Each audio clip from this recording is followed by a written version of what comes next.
to Montreal tonight to face the Canadiens in the Forum. Montreal's defense has been stingy this year, led by Larry Robinson, who has been playing in Norris Trophy form all season. The Bruins missed a chance to pull within 1 point of second place in the division on Thursday night, losing to the Quebec Nordiques 5-4 in overtime. Next, it's the Bruins and the Adams Division leading Canadiens.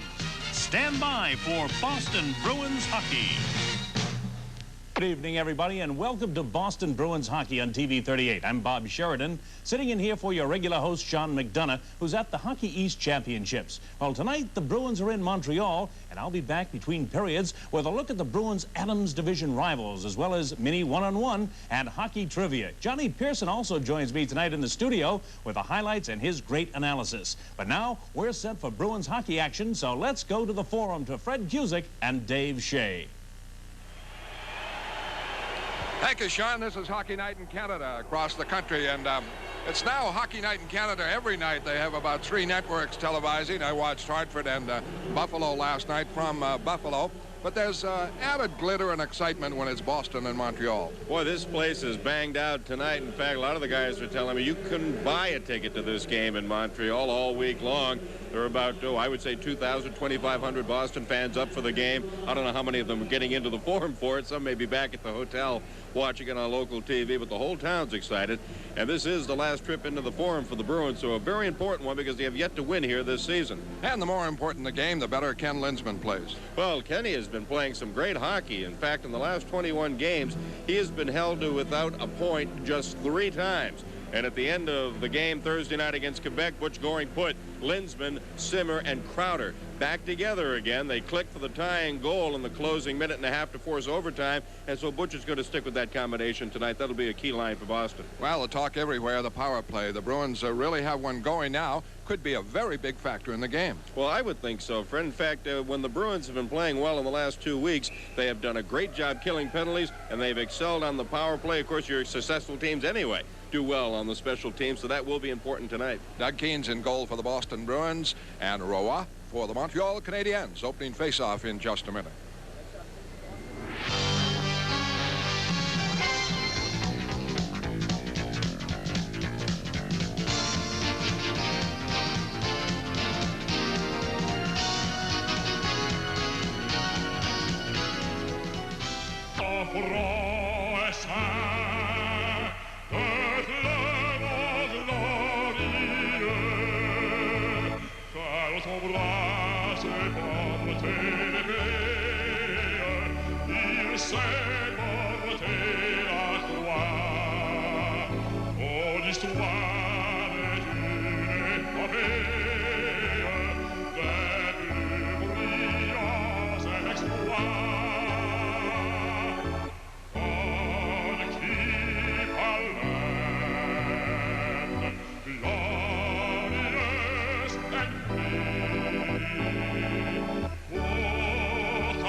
Mr. Claude Corbet with the American and Canadian national anthems. As you look at Terry Fraser, the referee for tonight's game, Kevin Collins and John D'Amico will be his linesmen. That is Kevin Collins. To the right of your screen, John D'Amico, who will be retiring at the end of the season on the left. Doug Keene's in goal tonight for the Bruins. Keene's first start since a 2-1 loss to the Washington Capitals. He was the winning goaltender in his only game against the Canadiens this season, the first time the teams played at Boston Garden. And at the other end of the ice, Patrick Roy, the rookie for the Canadiens. He has won 18 games this season, 9 on the road, 9 at home. He is 1-1 against the Boston Bruins so far this season. Look at Butch Goring as he hopes to put the right combinations together out there tonight for the Bruins. A very important game for Boston as they need to know they can win in the Forum before April arrives. We're underway. Here's Fred Cusick. Ray Bourque off to Jeff Courtnall. Courtnall is checked. Bourque tries again. Off to Mike O'Connell. Cleared up to Pacine, who's at right wing. A lead for Courtnall. Flying in. Roy checked behind the net. Wrapped around the boards and out by Ludwig. and Bork takes over again. An offensive line starting for the Canadians. Gives you an idea what they plan to do as Courtnall wraps it in. Waugh knocks it away, battling for it. Peterson. Courtnall. Basine in on Green, checks him into the boards, and Bobby Smith back to get it. He's had an outstanding year for the Canadians, playing with Matt Naslund and the rookie Dahlin. Bruins trying to check Dahlin, and Smith clears it out. Peterson knocks Smith down, and let's see what this call is going to be. A heavy collision on that one, and the Bruins are going to be penalized. This broadcast authorized by the Boston Bruins Hockey Club solely for the entertainment of our viewing audience. Any broadcast, rebroadcast, the use of the accounts and descriptions of this game without the express written consent of the Boston Bruins at TV 38 is prohibited. With the score Boston nothing, Montreal nothing, Bruins hockey will continue in a moment. A short-handed, a tripping call, and his Gingras drive, and he missed the net, not by much. Just an inch to the left of that post, to the left of Keens. Robinson a shot, and he missed on the other side. Blum trying to knock it out. Walter checks, kicks it away to Naslund. Very tricky on the power play. Back to Gingras, and he's broken up by Blum, and Blum clears it. Peterson really wrapped Bobby Smith at the Canadian line and was shaken up. Down deep, Johnston battling, pokes it in deeper. Gingras starting the play. Casper after him. Now winding up, it is Naslund. Mats Naslund clears it in. The rebound, Walter able to check it after Milbury. Mike Milbury wearing a helmet out there for the Bruins. Smith keeps it in to Walter. Back to Smith. Back at the point, and it's missed by Gingras. Has to go center ice. Started again, and back comes Bobby Smith. The shot, the save, the rebound, misfired by Gingras. But Keens looked sharp on the drive by Bobby Smith from 40 feet. Boston short-handed, no score, opening minutes. Hockey night in Canada, and Marquardt chasing Naslund vigorously, and an errant pass, and over the line comes Bork. Short-handed bid. Checked in the corner, lost it, and with it, Gingras. Gingras winding up. Richer is out there, long pass to Smith, who stays on, goes over the line, in deep, stops. The pass for Robinson. Back for Gingras. Across for Smith. He's the right point man now. Gingras able to keep it in. For Naslund, in deep, Richer, save! Keens, 2 in a row on the rookie Richer. And 10 seconds left, and Doug Keens came up very big there. Richer all alone, and so long he hardly knew what to do with it. But back comes Dahlin, the rookie, and his shot is blocked by Keens. In deep, fought for Richer. Bork knocked down. Tremblay across, and a penalty coming up as Bork was spilled, and it will be on the Canadiens, and the Bruins have killed off the Canadian power play. And with the score, Boston nothing, Montreal nothing. Let's pause for this message. Well, no sooner do the Bruins kill off the penalty, but there's a holding call to Stéphane Richer. Penalty coming at 2:49 as he held on to Raymond Bork. Watch this kick-out save by Doug Keens on Bobby Smith. That was the first shot of the night on goal, and Keens very sharp on that save. But his best performance against Richer, the rookie, who was anchored right outside in time to look and make a play. Now the power play for Boston as Richer is out. O'Connell is on with Barry Peterson. Linsman up front with Crowder and Simmer. Mike O'Connell clearing in. Watt blocks it. Green trying to clear it. O'Connell, good play to keep it in for Crowder. Hit by Carbonneau, and Green is able to flip it out.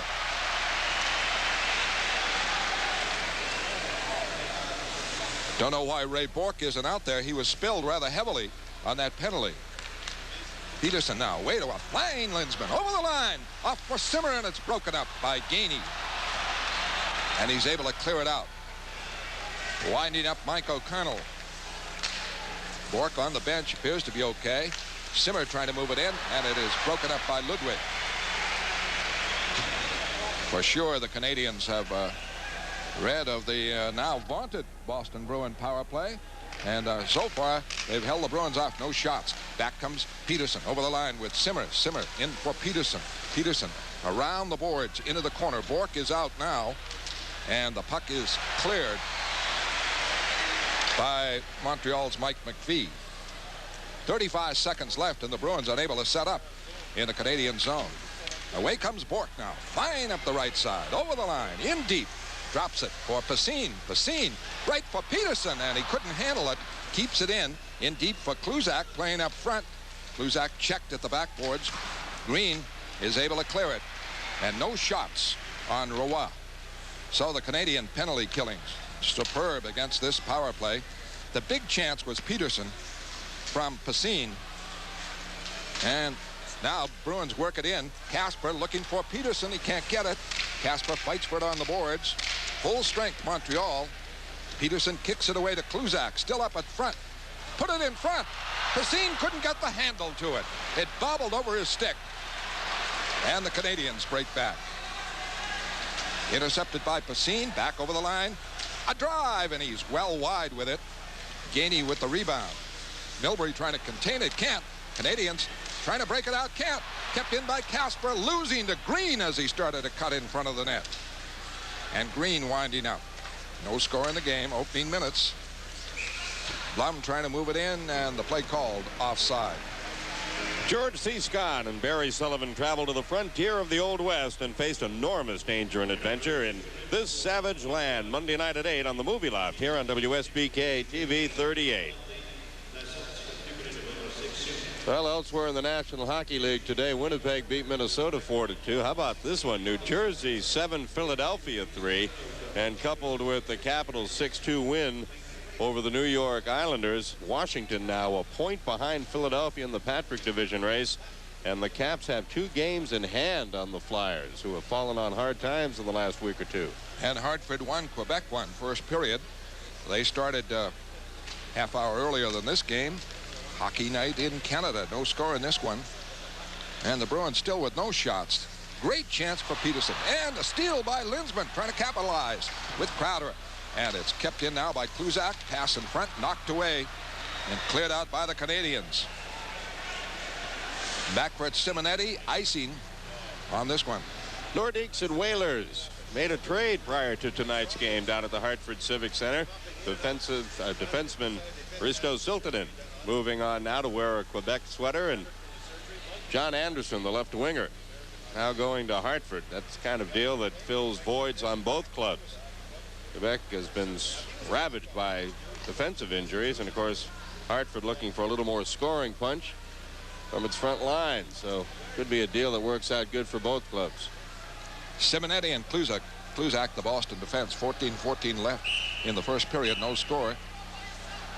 Bruins without a shot on net, but that's deceptive. The Canadians had a good power play. It's back for Simonetti. Clears it in quickly. Svoboda taking over on defense with Larry Robinson.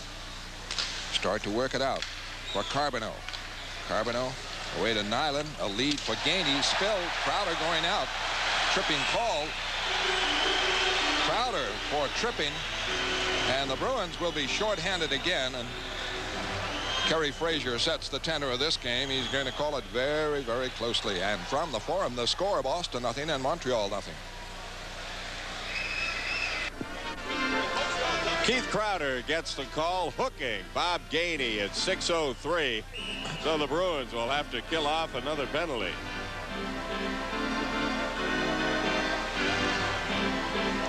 And the faceoff now to the right of Keynes. Ryan Walter against Barry Peterson. Canadians had a good power play, and it's back to Gingras. Up for Naslund. Checked quickly by Milbury. And a hand pass here called against the Bruins as Blum made the hand pass to Mike Milbury, and a face-off again to the right of Doug Keynes. 1:53 left. Canadian power play. 13:50 left in the first period.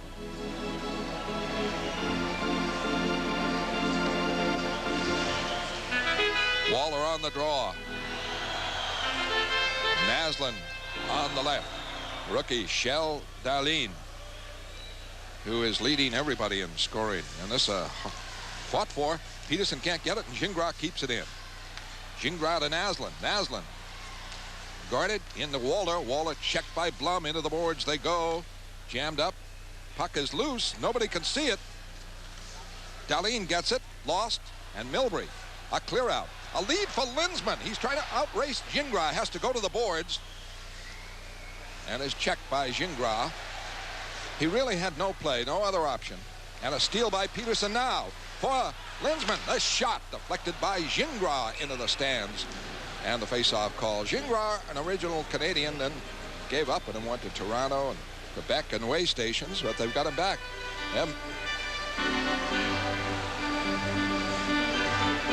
The former general manager of the Montreal Canadiens, Mr. Blank, I can't think of his first name. Irving Grundman. Okay. Watch Gingras take in Lindsman, and then Lindsman with the old eye rake, something that Hulk Hogan would be proud of. Boston shorthanded. Bourque gets the draw, takes some time, and clears it now. 7 minutes played. First period, no score. The Canadiens with 4 shots, the Bruins with none. Doesn't exactly tell you the tenor of the game. Second power play for Montreal. They had 4 shots on the first power play. Robinson rushes. He's playing his best hockey. And Gingras keeps it in, up for Bobby Smith. A pass in front, intercepted by the rookie Greg Johnston.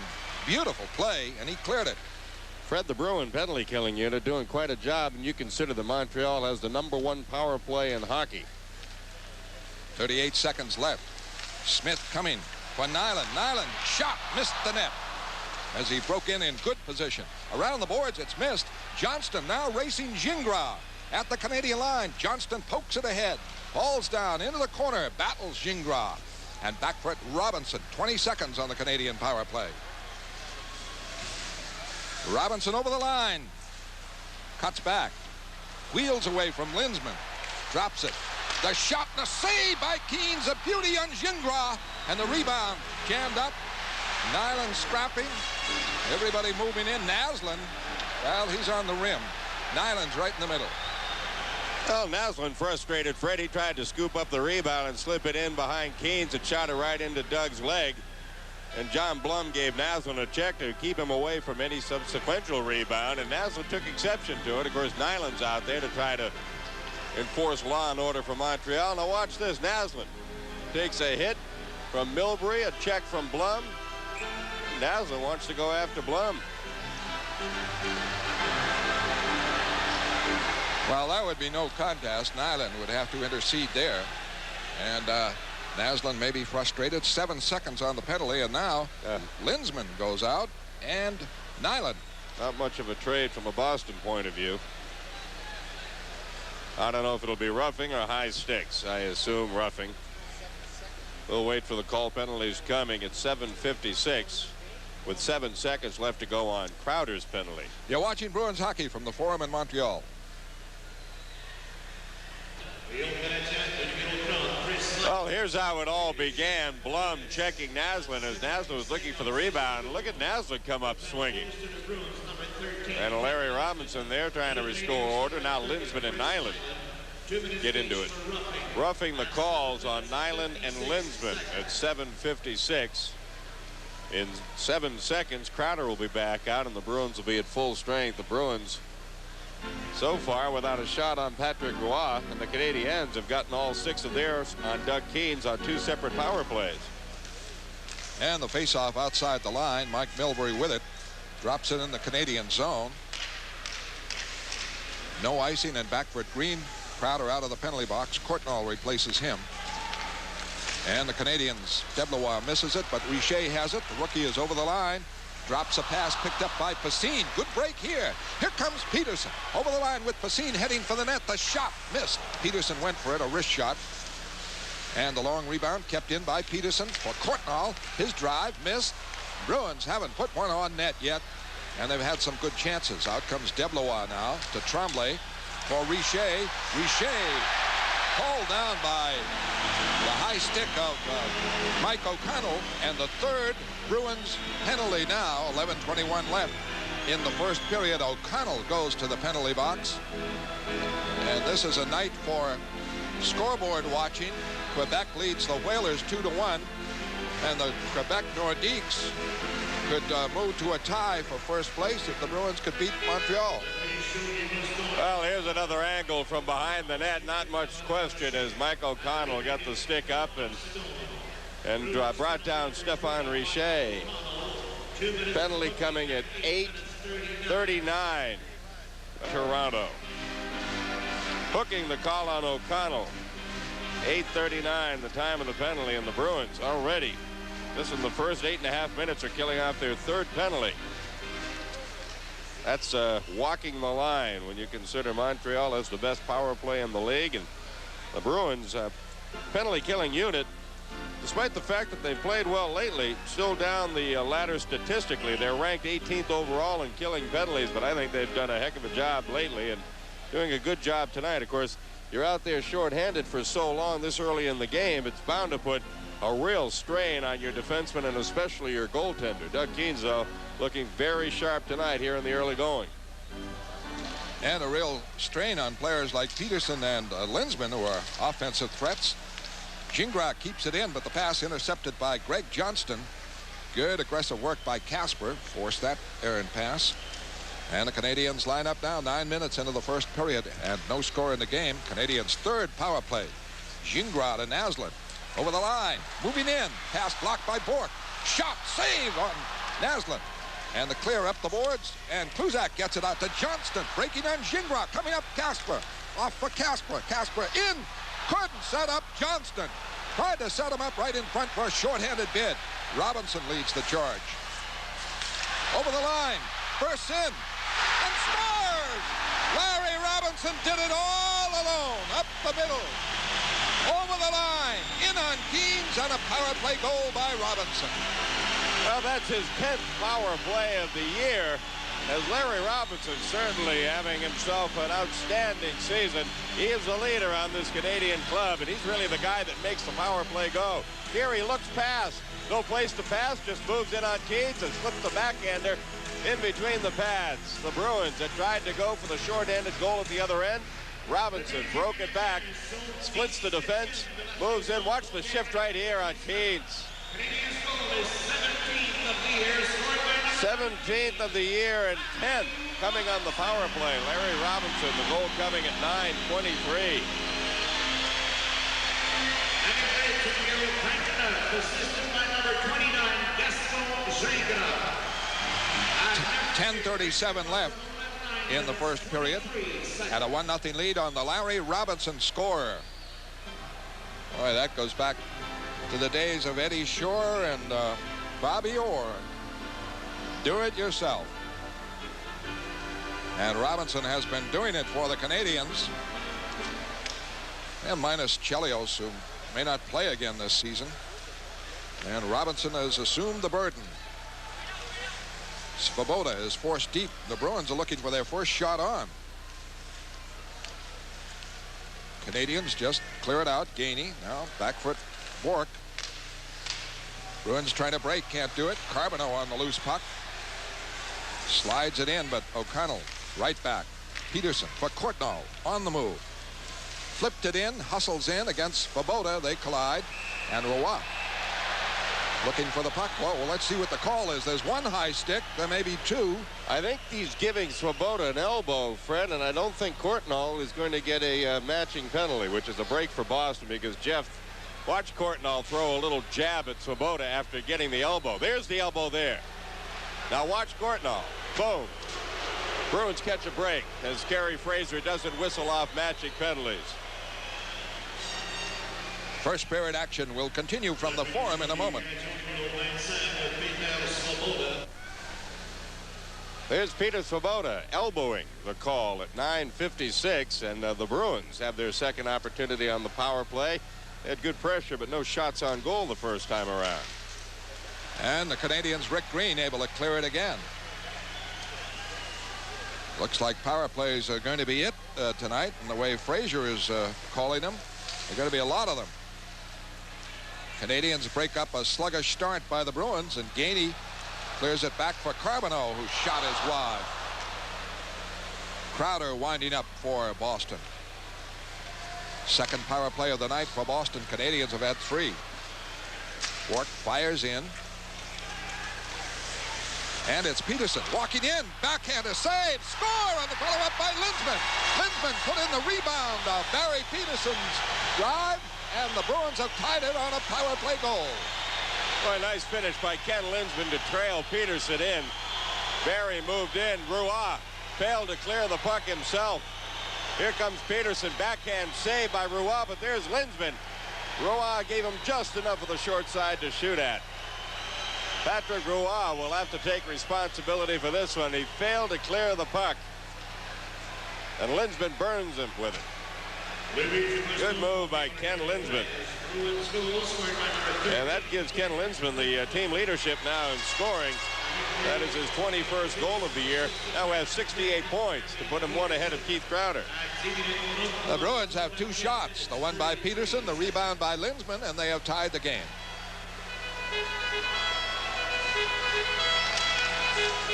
Linsman, Simmer, and Crowder the line with Simonetti and Kluzak. Kluzak backhands it in.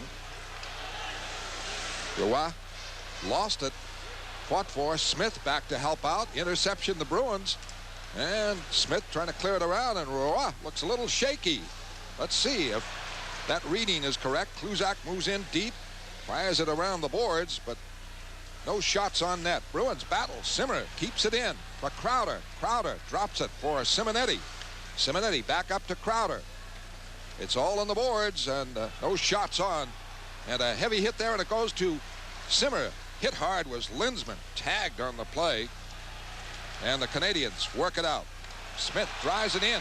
Deline trying to move in. And he is checked. Smith the follow-up. Blocked. And the Bruins start it back. Simonetti, a good break here to Linsman. Over the line. Going deep on Gingras. Dropped it in front. They couldn't connect. Kept in now by Jay Miller. Tried to drop it for Simonetti. It didn't work. They go center ice. Simonetti right back. Long shot and a save. Roy. The rebound. Marquardt keeping it in. The hustle line on. Miller in deep on Ludwig at the backboards. They battle. Gingras. Ludwig. Kasper trying to get a handle. 3 Bruin forwards are there. Now Miller sets up in front, hoping to get a pass. But Smith is able to clear it away to Naslund. Goring has the hustle line out against the big offensive line of Montreal. Marquardt tangling with Ludwig. Ludwig into Kasper. And it's tied up on the boards and a face-off call. 7:44 left, first period, 1-1. Boy, this has all the flavor of a playoff-type atmosphere. Crowd is really into the game. Teams are playing good, solid checking hockey. The referee's calling it tight. Ludwig and Kasper joust over near the Canadian boards. And, of course, the fans wanted a call on Steve Kasper. Here's the hit by Marquardt on Ludwig. Devin Marquardt, Steve Kasper, Jay Miller.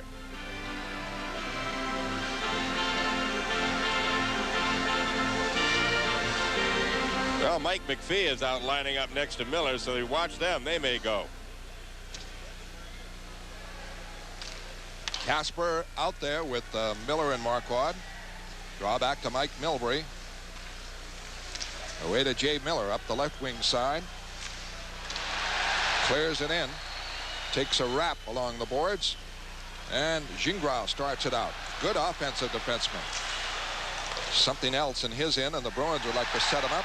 And Miller grabs a man, but no call. In deep, fought for. Centering pass, and Blum now gets it and clears it out. Carbonneau is centering McPhee. And Rooney from Canton, Mass. and Providence College. Robinson on the move, and the play broken up by Crowder at the Boston line. And back comes Linsman now with Crowder. Over the line, Linsman fakes, drops it for Crowder. But he couldn't put it on net, covered tightly. Carbonneau lost it in the corner, fought for. Crowder knocked down by Gingras, not known as a heavy-hitting defenseman, but a good stick handler. Works it out, intercepted by O'Connell. Back over the line, lead for Simmer. Drive, save, Roy. I want to tell you, if the Bruins could put some heat on Roy, he does not look that confident in goal. We'll see. Just a reading from up here. Peterson at center ice with it. For O'Connell, tipped in by Pasine, all the way to Patrick Roy. Canadians work it up the middle to Carbonneau. Carbonneau looking for Deblois. Broken up, and Bourque has it. 1-1 the score to Peterson. Beautiful play to Courtnall over the line. trying to get it back to Peterson. Can't. Check. Battles on the boards. Cleared in by Peterson. Courtnall and Ludwig go for it. Pacine trying to force it. Deblois checked by O'Connell. Keeps it in. O'Connell now to Courtnall. Courtnall. Good shift. Pass. Shot. Blocked. Oh, a centering pass again. But the Canadians intercept. Richer is out. But Tremblay back to Richer. Checked by O'Connell. Good defensive play by O'Connell. Peterson goes grabbing Deblois. Centering pass at the crease. Tied up by Keynes. Face-off called.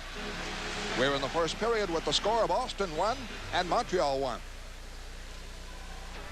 Oh, Fred, you commented about Roy being a little bit shaky. His last time out, he was beaten for 6 goals by the Islanders, and being a rookie, who knows how he bounces back after a poor performance. They wanted to get Steve Penny ready for the playoffs, and he played against St. Louis and didn't play well on Thursday night. In deep, Milbury. Up the boards to Marquardt. Can't set up Casper. Casper with Miller and Marquardt. Casper back over the line, left wing side, into the corner. Belted down by Ludwig, a hard hit. Marquardt takes Ludwig out again, but the puck rolls around the boards for Green, out to Rooney. Rooney the clear in. Behind the net, Milbury after it. And here's a battle, Rooney. Jamming now with maybe Marquardt. It is Marquardt, and I think, Fred, that the Bruins may get a power play out of this. Rooney, clearly the instigator. In fact, Marquardt never, ever threw a punch. He just covered up. Be interesting to see what Kerry Fraser calls. And I think Steve Rooney will get an extra 2. He may get a double roughing call. Watch it here. Heavy hit by Marquardt. And then Rooney will get right up and put the stick on the back and then go after Marquardt. There's no question that Rooney should get an extra 2. But I haven't seen any numbers put up on the board. Marquardt hasn't gone to the box, so maybe Rooney's getting the only 2. Rooney gets 4 minutes worth of penalties. Wow, the Bruins get a 4-minute power play with Rooney getting 2 minors. Double minor for roughing. Oh, good for Kerry Fraser. You know, you tend to wonder if an official will make that kind of call against the home team in a highly spirited game like this. That question's been answered. Bruins are very critical of Fraser's refereeing the last time they played in this building, but they can't have any complaints here. He let the Courtnall jab go and gave the Bruins a power play in which they scored, and he called this one, well, maybe above and beyond the call, Fred. I expected an extra 2 minutes, not 4. Power play for Boston. They have a power play goal by Linsman to tie it. Robinson a power play goal for the Canadians. Of course, it breaks into 2 segments, and the Bruins would like to get their, well, you can say it now, vaunted power play going. Their first one didn't work at all on Roy. Second one did. Over the line, Linsman traps it, keeps it in, has it in the corner, drops it for Simmer. Good behind the net. Simmer, careful pass for Peterson. Peterson all the way across for Bork. Bork in for Linsman. Linsman looking for Peterson, cutting in, couldn't connect it. The Crowder shot, blocked, goes wide. Linsman behind the net. Back for Peterson, back for Bork. For Peterson again. Peterson plays up from that point position. His shot is blocked. He pokes it in front, and Green is able to clear it away. And we're down to a minute left on the first of the 2 penalties against Rooney. We're tied at 1. Bork for Crowder. Over the line. Back for Casper, for Crowder. He is broken up. And the Canadians come back. McPhee with Deblois. Deblois and Bork go near the net. It's blocked. McPhee can't get it. And the Bruins break it out 3-on-2. Kruzak in the middle. Pacine and Casper. Off for Casper. Casper in deep. But Kruzak, shot, save. Beautiful setup. Excellent passing, and Kruzak drilled it, and Roy came up with the stop. Kruzak was set up no more than 20 feet in front by Steve Casper. 1-1 the score. Bork wraps it in. 3:20 left in the first period. Roy mishandled it near the net. Bruins keep it in. Bst behind the net, trying to make a play. Now back to the point man, O'Connell. Back for Bourque. Bourque is broken up by Carbonneau, one of the great penalty killers in the game. And Carbonneau kills some valuable time in the Boston zone. And we're into the second of the power plays. Second of the penalties. Bst wraps it in wide. Robinson, Carbonneau, and it's back in the Boston end. 1:40 left on this second Boston power play. 2:43 left in the first period. Peterson trying to come out. Checked. Deblois. O'Connell now. Broken up by McPhee. O'Connell and Peterson on. Bruins break it. Crowder from Lindsman over the line. Crowder drops it in deep. Peterson hustling in, and it's to Simmer near the net. Deblois back to intercept and clear it out. 1:08 left on the second Boston power play, their fourth of the period. Back comes Crowder. A lead for Simmer. Simmer in deep. Roy knocks it away. Peterson fighting for it. Peterson in the corner, trying to make a play. In front, deflects to Casper. Great setup, save, second shot, save, third. Oh, 4 in a row by Roy, who's knocked into the net. And timeout for Roy. And I said he looked shaky. He looked anything but shaky on those. Outstanding. Casper really drilling him. And with the score, Boston 1, Montreal 1. Bruins hockey will continue in a moment. Outstanding, and for a while out cold would appropriately describe the play of Patrick Roy, goaltender for the Canadiens. Boy, he withstood the storm then. Steve Casper leading the assault, and he is up and apparently all right. He wears that kind of helmet that gives him protection on the back of his head. For a second, I thought he may have gone back and cracked the back of his head on the crossbar, but not the case. One shot. Two shot. Still standing his ground. Oh, that just missed. And he banged his shoulder on the post. Casper still drilling away at it. Crowder just missed on the far side. And Crowder was checked into Roy. May have knocked the wind out of Patrick Roy. Checked into the Montreal goaltender by a pair of Canadiens. That's the story. 1:49 left to go first period. Both teams with a power play goal. The Bruins trying to pick up one more before Steve Rooney gets out of the box after serving a double minor for roughing. 44 seconds left to go on the Bruin power play. Fred, I'd like to see Ray Bourque maybe get a shot or two off. He has had a couple of openings, but has decided to pass off rather than take the shot. It's Lindsman and Carbonneau, and a break for Boston there with that delay for Roy. Now they can get organized. They have 44 seconds on this second power play. Lindsman is out with Simmer and Crowder, Bourque and Peterson. That's the setup that Butch Goring wants. 1:49 left, first period, 1-1. Lindsman, Crowder for Bourque. Spinning puck off for Peterson. Back for Bourque. They overplay him. He fires it in. Rebound. It's Lindsman with it. Lindsman holding off on the right wing side. Flips it for Bourque. Bourque scores on a deflection, and the Bruins get the power play goal. Well, you like to try to take number 7 out of the Bruin power play, but that's easier said than done. If you overcompensate, it leaves somebody else open. This time Raymond was able to take the puck in stride and fire it. I don't know if it hit anyone out in front of Roy. It must have hit a leg. That's Green standing out in front. Here comes Bourque's shot. Is that Simmer in the slot? No, that's Simmer being decked. Must have been Crowder standing in the slot as Ray Bourque shot it home. We haven't heard the official announcement, but the power play goal comes at 18:26, and Raymond Bourque will figure in the scoring. Either he scores it himself or gets an assist. Good shot by Raymond. Shots are even 9 apiece. 2 power play goals by the Bruins. Given the opportunity there in the big break was Roy getting hurt. Bourque the score. It deflected in off a Canadian as Bourque fired from the blue line. And now 1:33 left in the first period. And the Bruins in front 2-1. Back for it, Kluzak. Simonetti on with him on defense, and Kluzak carries it up. Out, stopped by Nyland. Now Courtnall up for Peterson, wrapped up the boards, and the Canadians get it. And breaking, it is Galene. Simonetti dropped down, but he's back up to check it. Now Naslund broken up by Courtnall.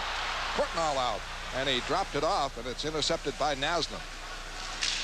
Naslund carries alone, broken up by Peterson's checking.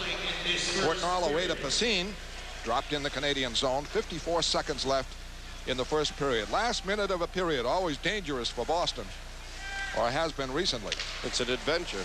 Here comes Smith. Beautiful shift on Casper over the line. Broken up by Milbury. A break. Here comes Casper. Milbury coming up. And the play is broken up by Robinson. It was a 2-on-1, centered by Casper. Robinson made $1 million play there for the Canadians. 30 seconds left. Out comes Shell Darlene. Over the line. Flips it in on Keynes. A save. Casper able to clear it away. 2-1, Boston leads. Robinson for Naslund. Off on the right for Tremblay. Blocked by John Blum. Cleared around for Marquardt. Out comes Casper. 7 seconds left. He realizes it. Long shot. Miller can't get the rebound. 2 seconds left. That'll do it. And the Bruins skate off with the lead. All the goals, power play goals. The last one, Ray Bourque, giving Boston the 2-1 lead. Stay tuned for our first intermission. Part 1 of our pre-playoff look at the Adams division. Pee Wee Mini 1-on-1 competition, Westfield versus Edgewood, Rhode Island. Johnny Pearson with highlights and analysis of the first period. Score at the end of the first period, Boston 2 and Montreal 1.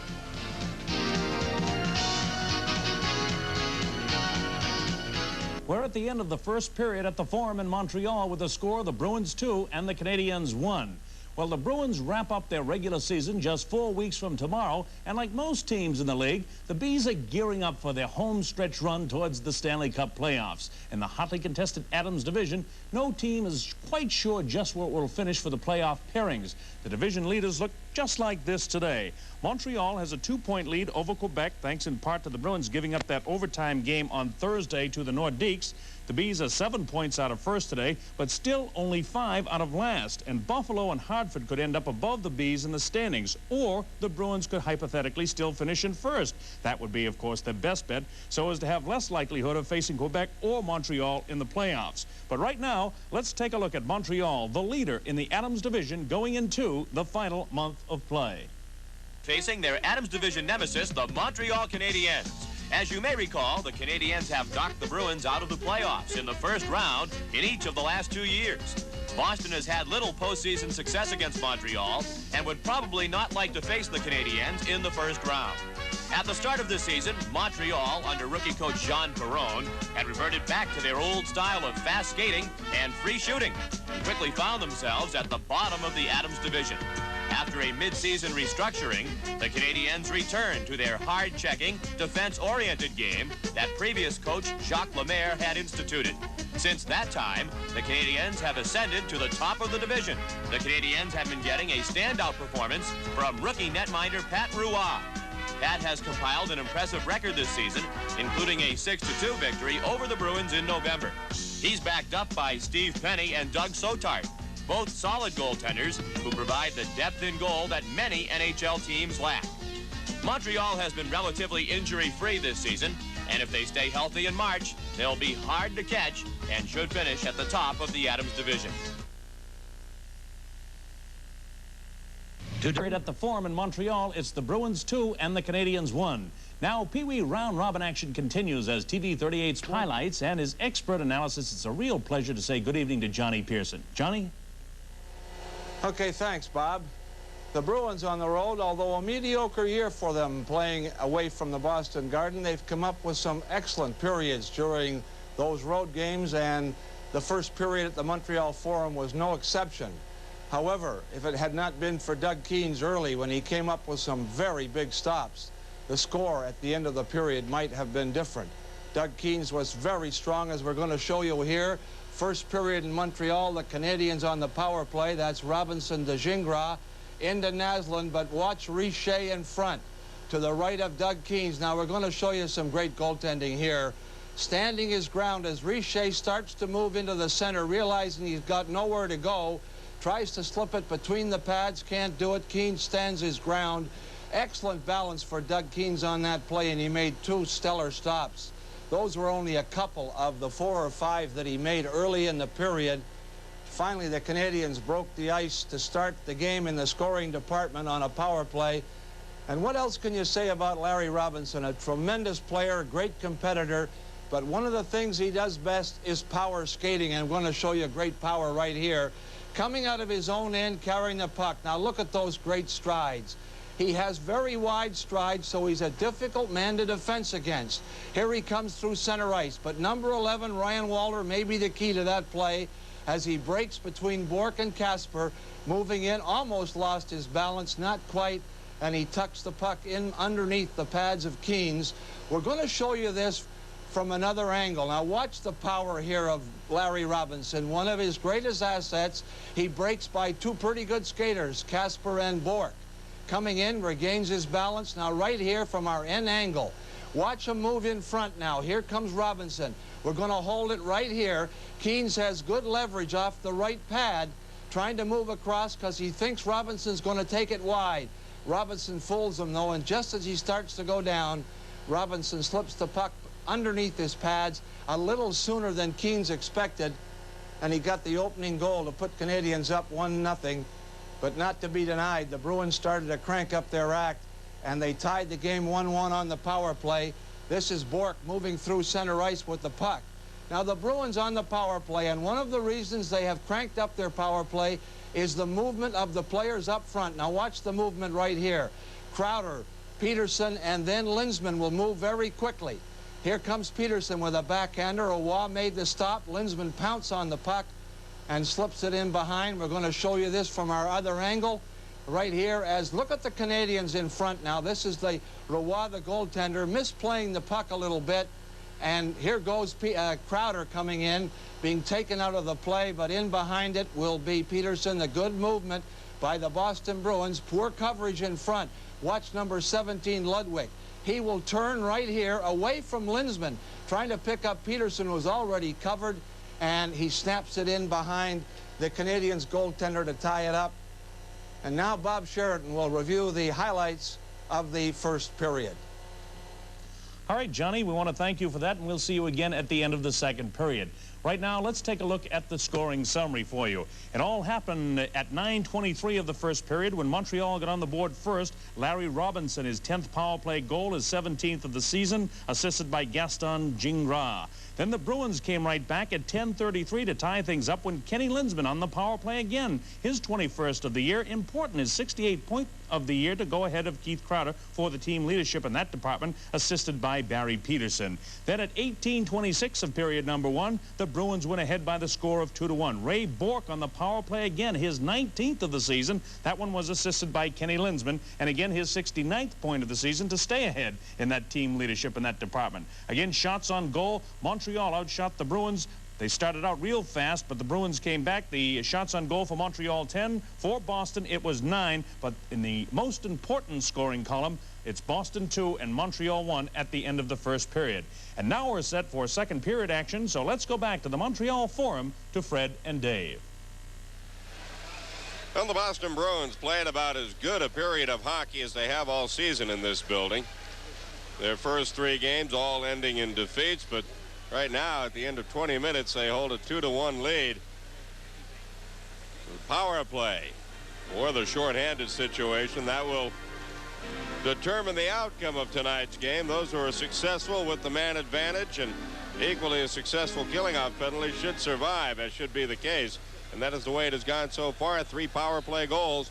Both clubs have had plenty of opportunities. We're set. Second period action. Here's Fred Cusick. Bork on defense with Mike O'Connell, and he wraps it in. Into the corner, Ludwig and Peterson. Bork moving in, drops it for Courtnall. Fanned on the shot. Passine, turnaround, couldn't get it on. And it is Ludwig clearing out. Bork moved right on the attack. That time was in deep. Courtnall battling Green. Passine trying to get it, and Green clears it up and out, and Ray Bork has it. Back for Courtnall, over the line, the shot, the save, the rebound. Peterson puts it on, knocked away by the goaltender. Smith tripped by Peterson, looks for a call, there is none. Puck cleared away, center ice, and Dahlin off for Naslund. Naslund wraps it in. Behind the net, Bork trying to clear it out. Stopped by Naslin. Batted around. Not out yet. Kept in by Dahlin. Broken up, and Courtnall clears. Bruins want a line change. Boston leads 2-1. They're 2 for 4 in power plays. Out comes Lawler now. Fires in wide. Behind the net. Kept in by Gainey. Carbonneau dropped it in front. Dangerously loose. And into the corner. Gainey has to chase it now. Right in front for Nyland. Missed from 30 feet. Had an excellent setup from Bob Gainey. And it's around to Simmer. Kluzak on the move. But it's blocked. And winding up is Nyland. He gets it away center ice, and Gainey taps it in the Boston end. Interesting to see those defensemen move. Kluzak and Bork move up on the attack when the Bruins have it. Here's Deblois keeping it in. In deep, Carbonneau around the boards. Milbury up for Simmer, and a quick clear out. 2-1 Boston. Over the line comes Tremblay. Trying to burst in. He's spilled. No call. Fans want a tripping call, and Frazier says no as Tremblay was hauled down. And you can hear the boos. And with the score, Boston 2, Montreal 1. Bruins hockey will continue in a moment. You're looking at Stéphane Richer, rookie for the Montreal Canadiens, who was the leading rookie scorer till he tore up a knee against the Bruins in the second game of the year between these clubs back in November. Here's Tremblay. And Kerry Fraser felt that he took a pretty good dive, and I'd have to agree with Kerry. Mario felt the stick and decided, well, let's see if we can't get Kerry to blow the whistle again. He did, but for a face-off, not for a penalty. Frazier's idea now is trying to let them play the game and not maybe call so many penalties. And Richer keeps it in, turns the net, drops it in front. A drive by Gingras, and a save by Keens. And it is Tremblay and Milbury going at it, and they'll probably be going out as Gingras was set up dead in front of Keens, 35 feet away, and he is a scorer. Well, Jean Perron, head coach of the Canadiens, has come under a lot of heat because he plays Gaston Gingras quite a bit. Gingras is an offensive defenseman, and he darn near tied this game up with a nice feed from behind. Then John Blum gets into it with Tremblay. No penalties, though. Well, Frazier's trying to now let them play. All right, a little roughing, a little jousting. Let's have a good, hard-hitting game without... He can't call 7 penalties a period and have power plays be the whole determining factor, but the face-off now to the left of Keens. Walter against Casper. Butch Goring has gone with 3 lines. Miller and Marquardt on, and not playing so far. And here goes Rooney and Miller. Now let's see what happens there. There'll be penalties here. Well, Rooney again trying to get it going. This time I think, though, Nevin may have picked up a penalty along the way. Rooney gets a stick up on Miller, and then drops his stick and wants to go, which I don't know, Steve, if that's the smartest thing you ever thought of doing. And Marquardt will get a penalty for jumping in a little bit later. Miller didn't go, but once Marquardt gave Rooney a shove on the back, Kerry said, all right, I'll give you each 2 minutes. Have a seat and cool off. Of course, when they whistled Nyland and Linsman off, those two yapped at each other for the duration of the 2 minutes. Here's Rooney getting the stick up and then giving a shove, dropping the stick and wanting to go. Now watch Marquardt come over.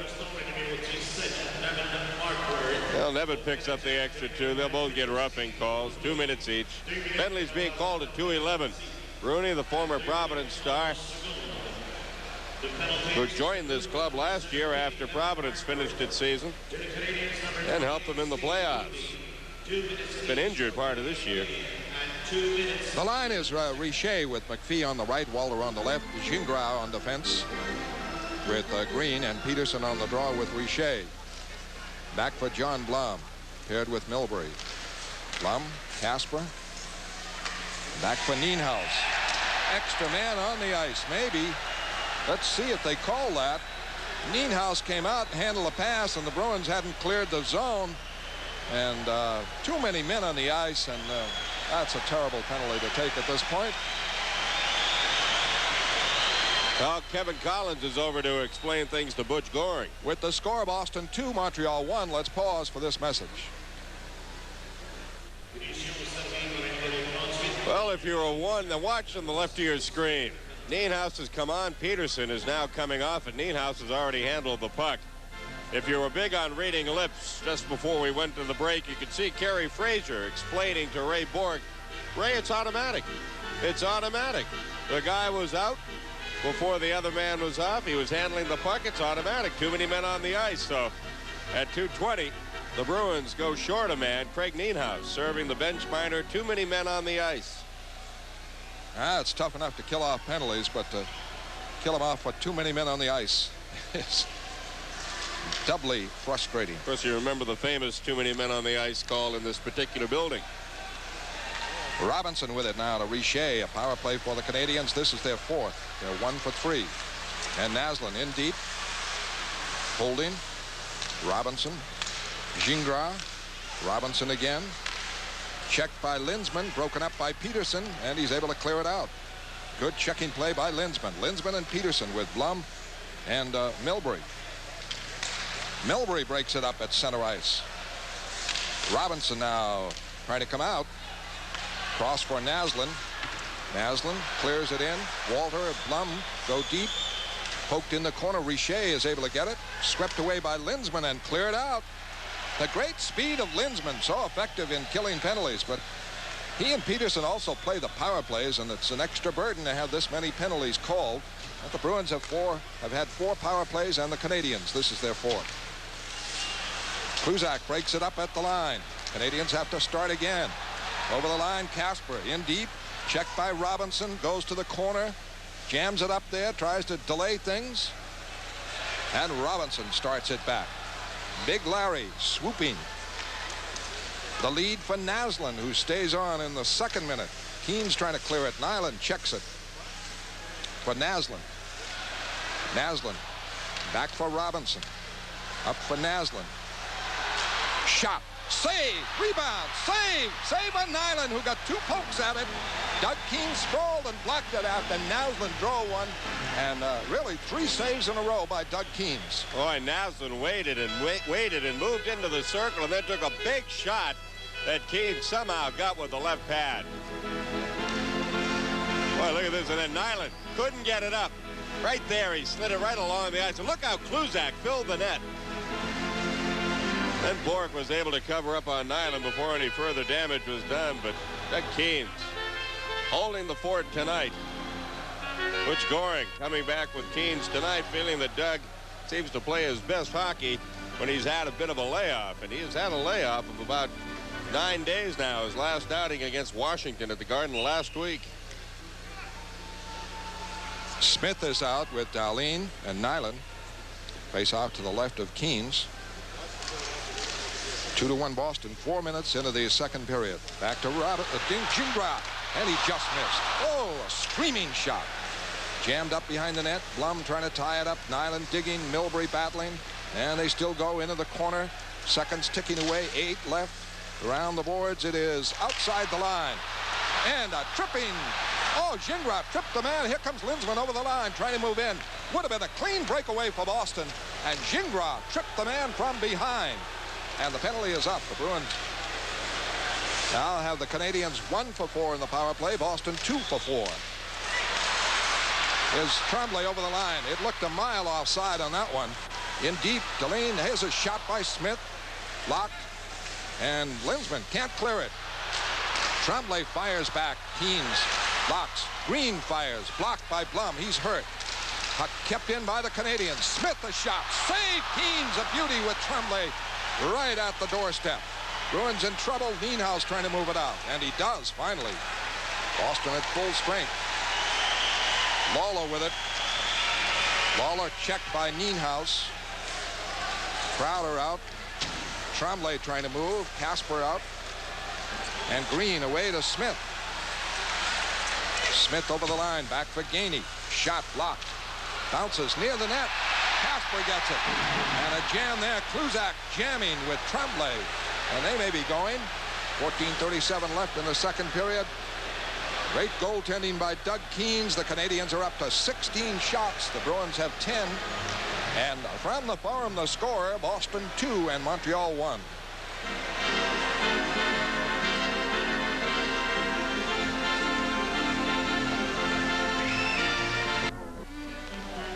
Well, Kerry Fraser certainly has adopted the policy of let them play in period number 2. Gingras dragged down Mike Milbury from behind, or Mike would have had a clean breakaway in on Patrick Roy. And there were no penalties called on this later altercation with Doug Keynes and Mario Tremblay in the Boston crease that knocked the cage off its pins. A draw across for Kluzak. Kluzak shifting, trying to move. He's checked, now winding up again. Broken up by Nyland. Covered by Simonetti, and he clears into the Canadian end. Obviously, Butch Goring wants to get an attack going on Roy. And the Bruins killing a penalty here, haven't been able to do it really in the second period. Out comes Nyland up the left wing side. Clears it around the boards. Carbonneau able to keep it in. Ooh, takes a wrap from Kluzak. And the puck goes to Nyland. Shot scored! Chris Nyland beat Keynes to the short side, and the Canadians have tied it up. Well, Kluzak and Carbonneau got tied up out in front of Keynes, and Doug moved to try to find the puck, and when he did, Nyland beat him just inside the short side post. Watch Kluzak put the hit on Carbonneau. The puck will come out for Nyland. Now watch Kluzak and Carbonneau right there in front of Keynes. He can't find the puck, straightens up, and when he does, Nyland pulls the trigger. Just took Doug out of his crouch, and when he straightened up, a good shot under the crossbar, short side for the former Northeastern star, Chris Nyland. Goal coming at 6:02. Nyland's 14th goal of the year.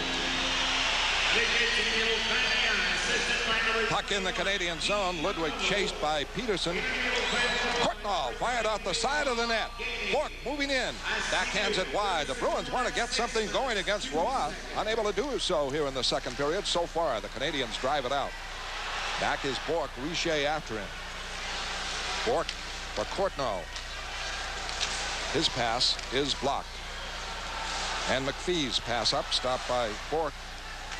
Courtnall hammered down by Ludwig. Bourque on the puck quickly. Richer is spilled. Bourque rushes over the line, has a man. Peterson forced back, fires across. O'Connell moves in. The shot missed the net. Around the boards, the Canadians with it. Deblois out. Deblois for McPhee, bearing in. And they score! It went in off McPhee. A deflected shot went in off Deblois, rather, who was knocked down. And the Canadians take the lead. Deblois to score. Well, McPhee made the move on Keynes. O'Connell had Deblois covered, and the Canadians still found a way to put it in the back of the net. Watch McPhee make the pass and get it right back again. Here's the move. Keynes couldn't do much with McPhee, and O'Connell had Deblois all tied up. Nice shift by McPhee on Keynes. Slides it across the crease. And Deblois, all tied up by Mike O'Connell, still managed to get the stick on it, and it just trickled across the line. Now Steve Rooney and Jay Miller on the ensuing faceoff are separated. Since the gloves went down, they'll go out.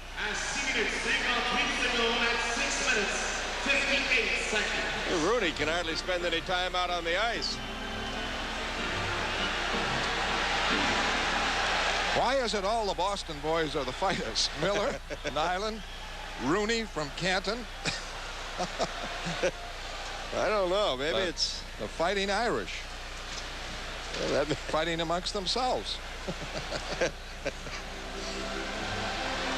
Well, Steve's spending a lot of time over there tonight. Well, the Bruins are in the same situation they were in the first period.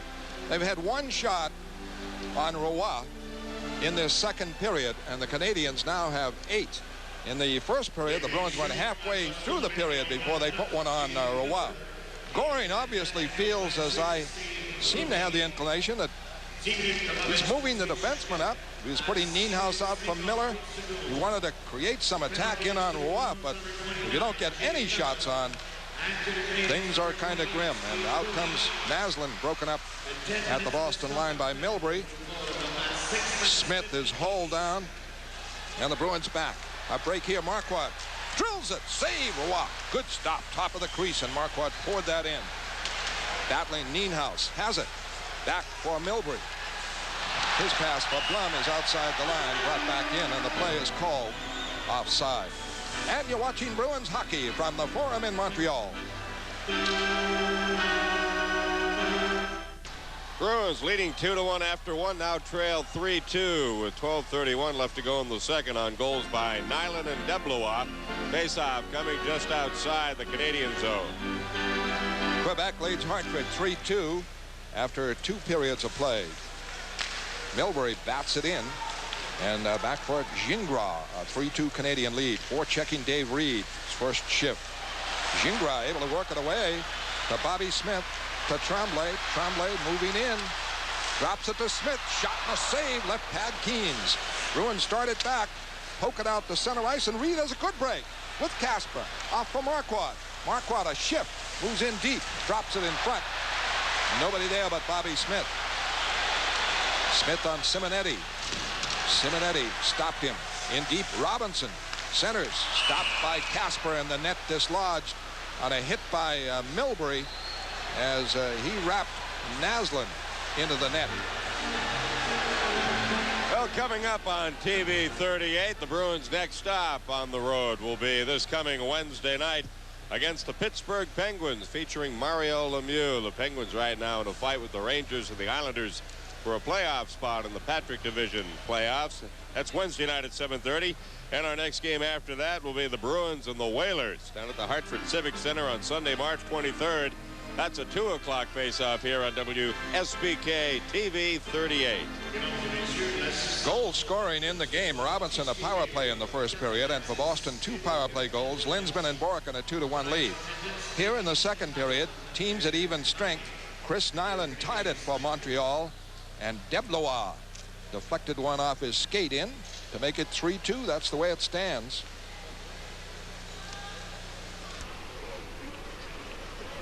$18,090 on hand here tonight. Guys are saying the best ticket in town still is the Canadian Bruins game at the Forum. And the Canadians send the big checking line out. That's Carbonneau, Gainey, and Nyland against the Boston line of Lindsman, Crowder, and Simmer. Simmer can't get it away from Carbonneau, and away comes Gingras over the line, in, shot, save, rebound, just cleared away, but not out. And Robinson wraps it in, and a save by Keens, and he hangs on. And Doug Keens made 2 excellent stops against the checking line and Robinson. Well, the little man getting quite a workout tonight. Gaston Gingras moved right through over the line and took a blistering shot that Keens kicked out. Here it comes. Top of the circle, wrist shot, Gingras. Now Larry Robinson will get it as Frank Simonetti couldn't clear it. Here's the shot by Robinson, and looked like it may have been going wide, but Keens was not going to take any chances. The shots now are 20 for Montreal and 11 for Boston. So the Canadians have 10 in the second period to 2 for the Bruins. 11:31 left in the second period. And that's pretty much the tenor of the game as the Canadians have taken over and lead. And the Bruins can't muster an attack against Roy. Canadians guarding him well, and here's Robinson in, intercepted. Kluzak starts it away. Can't connect with Reed. Carbonneau winding up. That's played back accidentally by Gainey, but Robinson controls in the Canadian end. The Boston line is Lindsman out with Reed at left wing and Crowder at right wing. Gainey rushes. Around the boards, Nyland keeps it in. Carbonneau in front, knocked away by Kluzak. Lindsman is checked immediately and can't move out as Nyland takes over. And Nyland wraps it back in. So this line is pretty well stymied. A lead now. Courtnall trying to prevent icing, but Rick Green is back first. And the Bruins totally frustrated on the offense. Well, the Bruins haven't been able to muster much of anything. In fact, most of their offense in the first period came by way of the power play, and that's something that the Canadians are staying away from, and that is penalties to put that Bruin power play out on the ice. Well, this is Hockey Night in Canada, and as a result, we'll be seeing from time to time some drop-ins of highlights from the Toronto-Chicago game. It's 3-3 right now, second period in that game. New Jersey beat Philadelphia today 7-3, while Washington topped the Islanders 6-2. Here it's 3-2 the Canadians as they outplay the Bruins in the second period for a lead and goals by Chris Nyland and Lucien Deblois. Richer is centering Walter and Deblois now. Lawler and Green. Ray Bourque put it on net accidentally. Peterson able to get it out, though, on a break for Boston. Pacine coming with Peterson. Peterson checked immediately. Pacine has it. Drops it for Bourque. Bourque looking for an opening. Goes around Walter. Is spilled. Green checked by Bourque. What for? Courtnall keeps it in. Up for Bourque. Bourque checked along the line, battling to keep it in. Kent. And a break here. Richer with Walter. Walter bearing in. Broken up by Bourque. Bourque spilled heavily in the corner. Deblois keeps it in. Bourque made a brilliant defensive play. He knocks down Walter again behind the net. Fights for it. Peterson able to clear it out. And back goes Green in pursuit. Pacine. Back to help out Lawler. And he iced it. Oh, they wave it off. Milbury back to get it. Milbury starting it away with Mike O'Connell. Center ice. Can't connect with Courtnall. The lead pass stopped by O'Connell, and this one is called an offside pass. 9:39 left, second period. Second period action will continue from the Forum in just a moment. Face-off just inside the Montreal line. Well, in the first period, about this time, halfway through, the Bruins perked it up and really got some opportunities, but power plays helped. They fight to keep it in. Johnston is out there with Marquardt and Casper in deep. Casper has it. Johnston sets up in front. He can't get it to him as Smith rides Casper off. Tremblay check. Out though comes Ludwig. Ludwig over the line. Drops it for Smith. Smith centers it. Goes to the boards. Kept in by Tremblay. Back is Milbury. Milbury's pass is stopped. McPhee for Tremblay. Scores! Short side again! McPhee setting up Tremblay for a 2-goal lead for the Canadians with 9:07 left, second period. Well, I'm sure Mike Milbury would like to have the puck back again to do things a little bit differently. Mike just threw it back very softly in behind the Bruin net. I don't know if he was expecting someone to be there or not. The only guy there was Bobby Smith. And now the puck will come right back out in front. Doug Keane started out to cut down the angle. Great location. Mike McPhee to Mario Tremblay. And Tremblay finishes off the play. Scored by number 14, Mario. And a 4-2 lead for the Canadians as they've scored 3 goals in the second period, and the Bruins have mounted little or no offense. Marquardt breaks up Robinson. Johnston shot just blocked by Robinson from behind as Marquardt made a big play on Robinson, but the Bruins couldn't convert. Milbury keeping it in now, but a penalty being called here. Maybe matching penalties. Roy is headed over to the Canadian bench. I don't know why. And we're in the second period with the score: Montreal 4 and Boston 2. Well, Steve Casper joins teammate Jay Miller in the penalty box after he is called for cross-checking. Watch this. Broke his stick.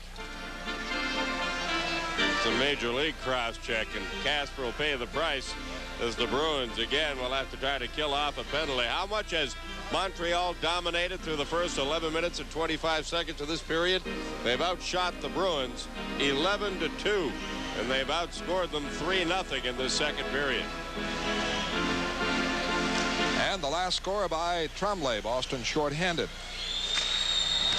one factor. Peterson and Linsman are penalty killers, and that they're also power play operatives and regular players, and that takes a lot out of them.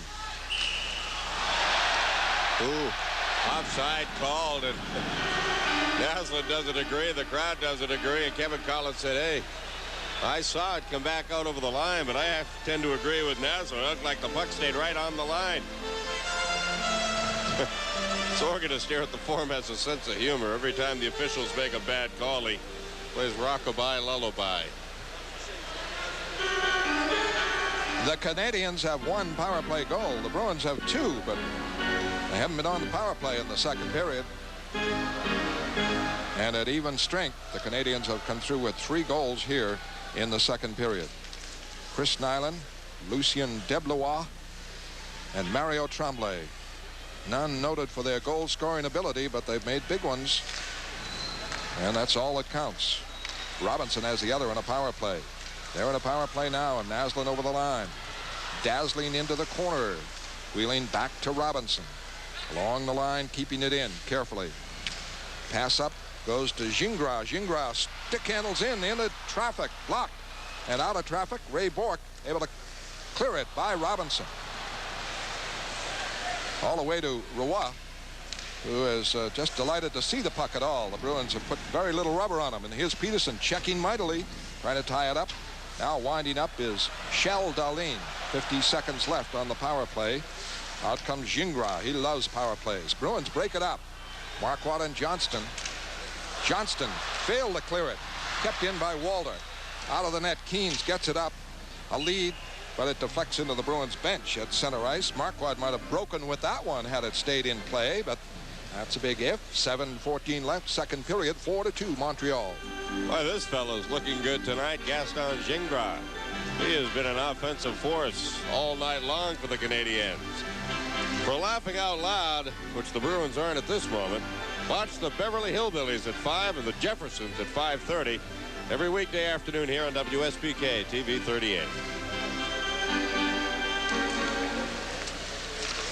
Nyland in for a shot. He plays the power play now as Svoboda keeps it in. Behind the net, stopped by Milbury. Milbury clearing out all the way to the Canadian end. And we're down to 25 seconds on the Canadian power play. This is their 6th. They have 1 goal. Robinson on the power play. Gingras wheels to center ice. Off for Svoboda. Over the line, bearing in, drops it. Shot, Nyland scores!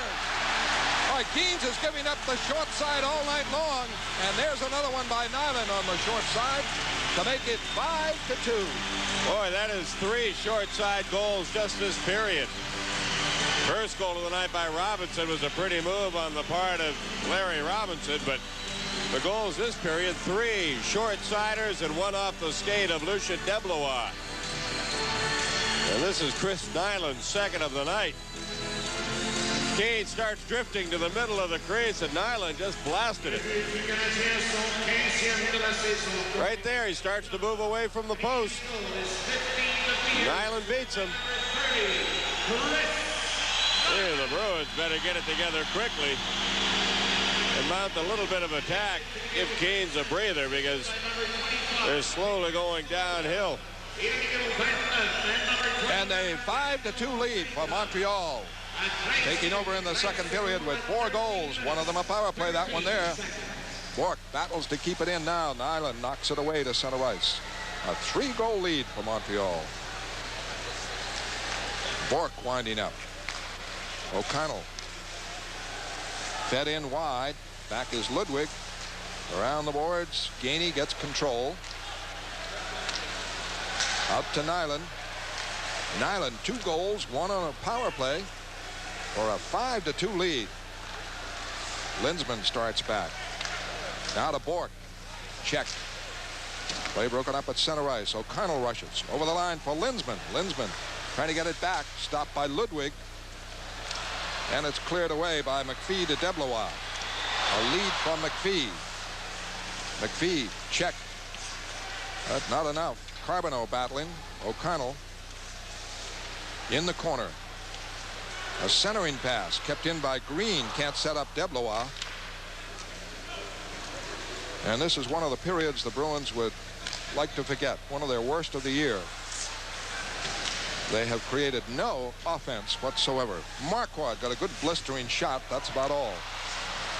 Here's Peterson trying to cut in. Gets one away, and it hit the post. And the rebound is knocked in. Courtnall on the rebound to make it 5-3 after Peterson hit the post. Well, say what you will about the way the Bruins have played this second period, and let me tell you something. They're well aware of the fact that they rarely seem to have a good second period. They have not packed it in. Peterson will wheel and fire. This one off the far post, it bounces straight up. Courtnall handles the bouncing puck, flips it up and over the left pad. Watch the shot by Peterson. Hit the post, came bouncing right back out. Courtnall hit it just as it hit the ice. Courtnall sticking the puck, met just as the puck bounced back onto the ice after hitting the far post, and Courtnall has the goal. So the Bruins break the Canadian run of 4 consecutive goals, and now we're back to within 2. Simonetti back off a Courtnall, can't hang on. And back comes Dahlin. Naslund may break in, does. Oh, he just can't control it in front. And a penalty coming up. A hooking call against the Bruins as Quebec leads Hartford 4-2 in the third period. And with the score, Montreal 5, Boston 3, Bruins hockey will continue in a moment. Looking at 14:55, Frank was saying the other day at practice, hey, I'm still a few games away from getting my timing back, and certainly against a guy like Naslund, you need to be on top of your game. The only thing Frank could do is drag him down. Linsman out with Peterson again. Gingras keeps it in, blocked by Milbury. And Peterson clears, and can't point out enough what a burden it is for Peterson and Linsman, top penalty killers, and regular players, and on the power play you need them. But they're out there to try and prevent the Canadians, who have a 5-3 lead. Milbury trying to clear, stopped by Smith. Smith checked, broken up by Linsman. Good play. Linsman breaks with Peterson. Killing some time. Linsman works it over the line, trying to cut in. Peterson keeps it in with Linsman and Milbury right in front of the net. But they can't connect with Milbury. Bid for a shorthanded goal. Robinson starts back to Smith. Broken up and cleared by Peterson. Greg Johnston out as a penalty killer now. Naslund center ice. Now Robinson. Back for Naslund. Over the line, in deep, drops it in front. Johnston trying to clear, blocked. Nyland keeps it in. He has a power play goal and one other. Nyland has been an offensive star, and he gets it back to Robinson. To Gingras. Into Smith. Cross for Robinson again, left point man. Out of Smith, and he's well in. Tries that short side, and he missed the net. Whistle by Fraser. The net dislodged. And boy, Smith was looking for that short side, and he missed it. Well, it's no secret. This is where Montreal is going to try to work on Doug Keynes. They have burned him 3 times tonight. He's not giving them a lot to shoot at, but enough to shoot at, and they have burned him 3 different times. Nyland twice, Tremblay once. DeBlois had one go in off his skate, and Larry Robinson made just a pretty individual move first period to score for Montreal. Chris Nyland, 13 goals going into this game, but 2 big ones tonight, 1 a power play. He has 15 now. And when they put him on a power play, they want him in front bothering the goaltender, but he's been a marksman. Walter out now with Richer and Dahlin, 2 rookies. The draw to Kluzak. Pokes it behind the net, is hauled down, battles for it, tries to tie it up. Long reach might help. In the corner it is. Cleared away by Ken Linsman. 15 seconds left on the Canadiens' power play. They are 7th. Bruins have had no power play chances second period. Svoboda back for Richer. Richer on Bourque, goes deep, centers it, poked away by Keynes, kept in by Dahlin. Back now for Gingras. Tipped and blocked by Keynes, and the Bruins break it out. Full strength. Linsman coming with Casper. And here's Keens ready to go with Richer, the rookie. Imagine, I've never seen a goaltender come out so mad as Keens on Richer, the rookie. Doug has his blocker on the right hand, and he was going to, I don't know whether he's a lefty or what. He could lead with the blocker and follow with the right. Obviously, we'll get matching penalties here, but destroyed it 3-on-1. Oh, I know. For Boston. Bad timing. Well, Richer went by the crease, and I noticed Doug dropped him right here. Doug hardly had his stick out either, but watch Richer come back and say something to Keens, and Doug says, "You want to go? Huh? All right, let's go." Mask and all. Only trouble was when he shook the two hands, only the catching glove came off. He's got the stick up, but Richer was hamming it up. He really didn't take a shot at him with the stick. He just had the stick up on him, waist high. Richer looking for a call. Didn't get it. Now let's see what kind of penalties they will mete out. Well, right now with 2:58 left to go, second period, let's go back to the studio with Bob Sheridan for a preview of our second intermission. All right, thanks, Dave. Coming up in our second intermission, we continue our look at the Bruins Adams Division rivals. Tonight's hockey trivia question gives you a chance to call in and win 2 Bruins tickets. Hockey Update features people in the Garden with questions for the Bruins. And, of course, Johnny Pearson will have the second period highlights. Well, Doug obviously frustrated that the Canadiens have peppered him this period and have beaten him the way they have. Richer, frustrated for whatever reason. He's been picked on pretty good. He has been banged around and bumped around, and also frustrated by Keens, and it all just kind of blew up down by the Bruin goal, and they're still sorting out the penalty minutes. Gary Fraser on the telephone, and I wonder if he's calling upstairs for someone who's looking at a replay, Fred. Well, it's not allowed in the league. That's no way, not yet. International League, they're trying it out. But they don't. Well, he's on the telephone to someone. I know. He's probably saying where you're going to eat after the game. But I mean, that rule is not in effect. Right. So he's not going to look at a video replay now to make a decision. 3 officials on the ice. They should have been able to see it. All right, here's how the whole play happened. Bourque trying to check Richer as he moves in. Well, that happened prior to it. Bourque decked him pretty good, and then when Richer got back up, watch Richer come out of the right side of your screen and cross the crease. You'll see the tail end of it right there. Doug has the stick up, but he didn't hit him with the stick. He just had the stick up as he came through. Richer comes back. Just let's go. Well, Fraser hasn't called a penalty on the Canadiens in the second period, nor has any been justified. The Bruins simply haven't put any pressure in the Canadian end, but now to call 4 in a row against Boston with the Canadiens leading 5-3, I can't believe this. We'll find out. I wonder who he's talking to.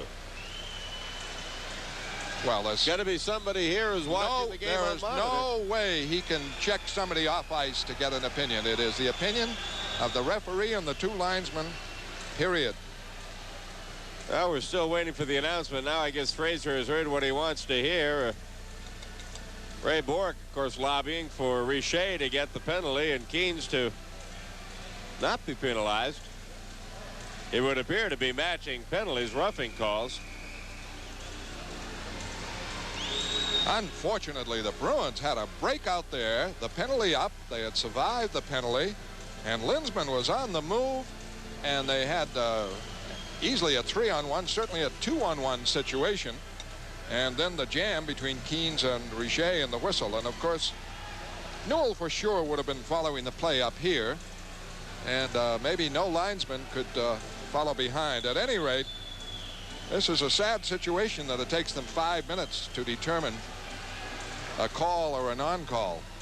I'd like to know who he was talking to on the phone. I mean, yeah, we'll find out. Mike Milbury. They have just put up Milbury's number for 4 minutes. And nothing's gone up on the Canadian side yet. Well, Milbury's over to Tell Butch Goring what the count is. I'll have to wait for the English translation, and my French is not that good. À Boston, le numéro 1, Pat Reagan. 2 minutes pour Bâton. Milbury may be serving the penalty. I don't know. I would doubt it, though. I would doubt that. Une double mineure et un conduite de partie. Oh, they just called a double minor on Boston. 2 secondes. Here's the... Le gardien de but, c'est 31, Doug Keynes. The penalties. Here they are. To the Canadians, number 44, Stéphane Richer. 2 minutes for high stick and 2 minutes for roughing. To the Bruins, Doug Keynes. 2 minutes for high sticking and 2 minutes for roughing. And number 26, Mike Milbury. A double minor and a game misconduct. At 17 minutes, 2 seconds. Where did Milbury enter the picture getting a double minor? And they didn't say for what. I guess double minor for unsportsmanlike conduct. Is that it? Butch Goring is beside himself. Kevin Collins doing his best to try to explain and appease Butch, but... Well, they might as well give the game to the Canadians now. That's a 4-minute power play now for Montreal.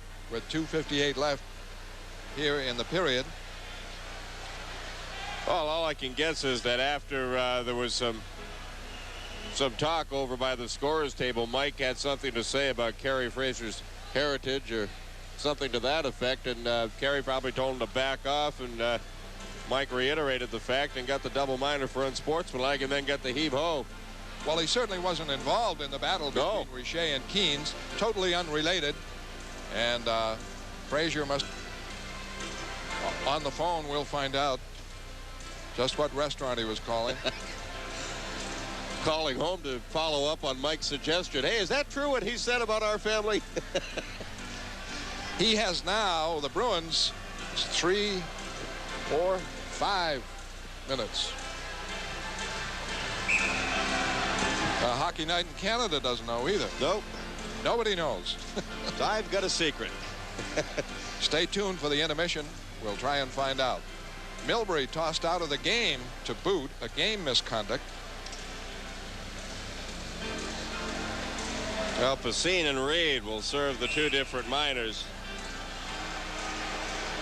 For sure, I'm sure part of it is, as you said, what Milbury said to Fraser. And Mike usually doesn't mince words either. He usually gets right to the point, so I'm sure it didn't take long for Kerry to get upset.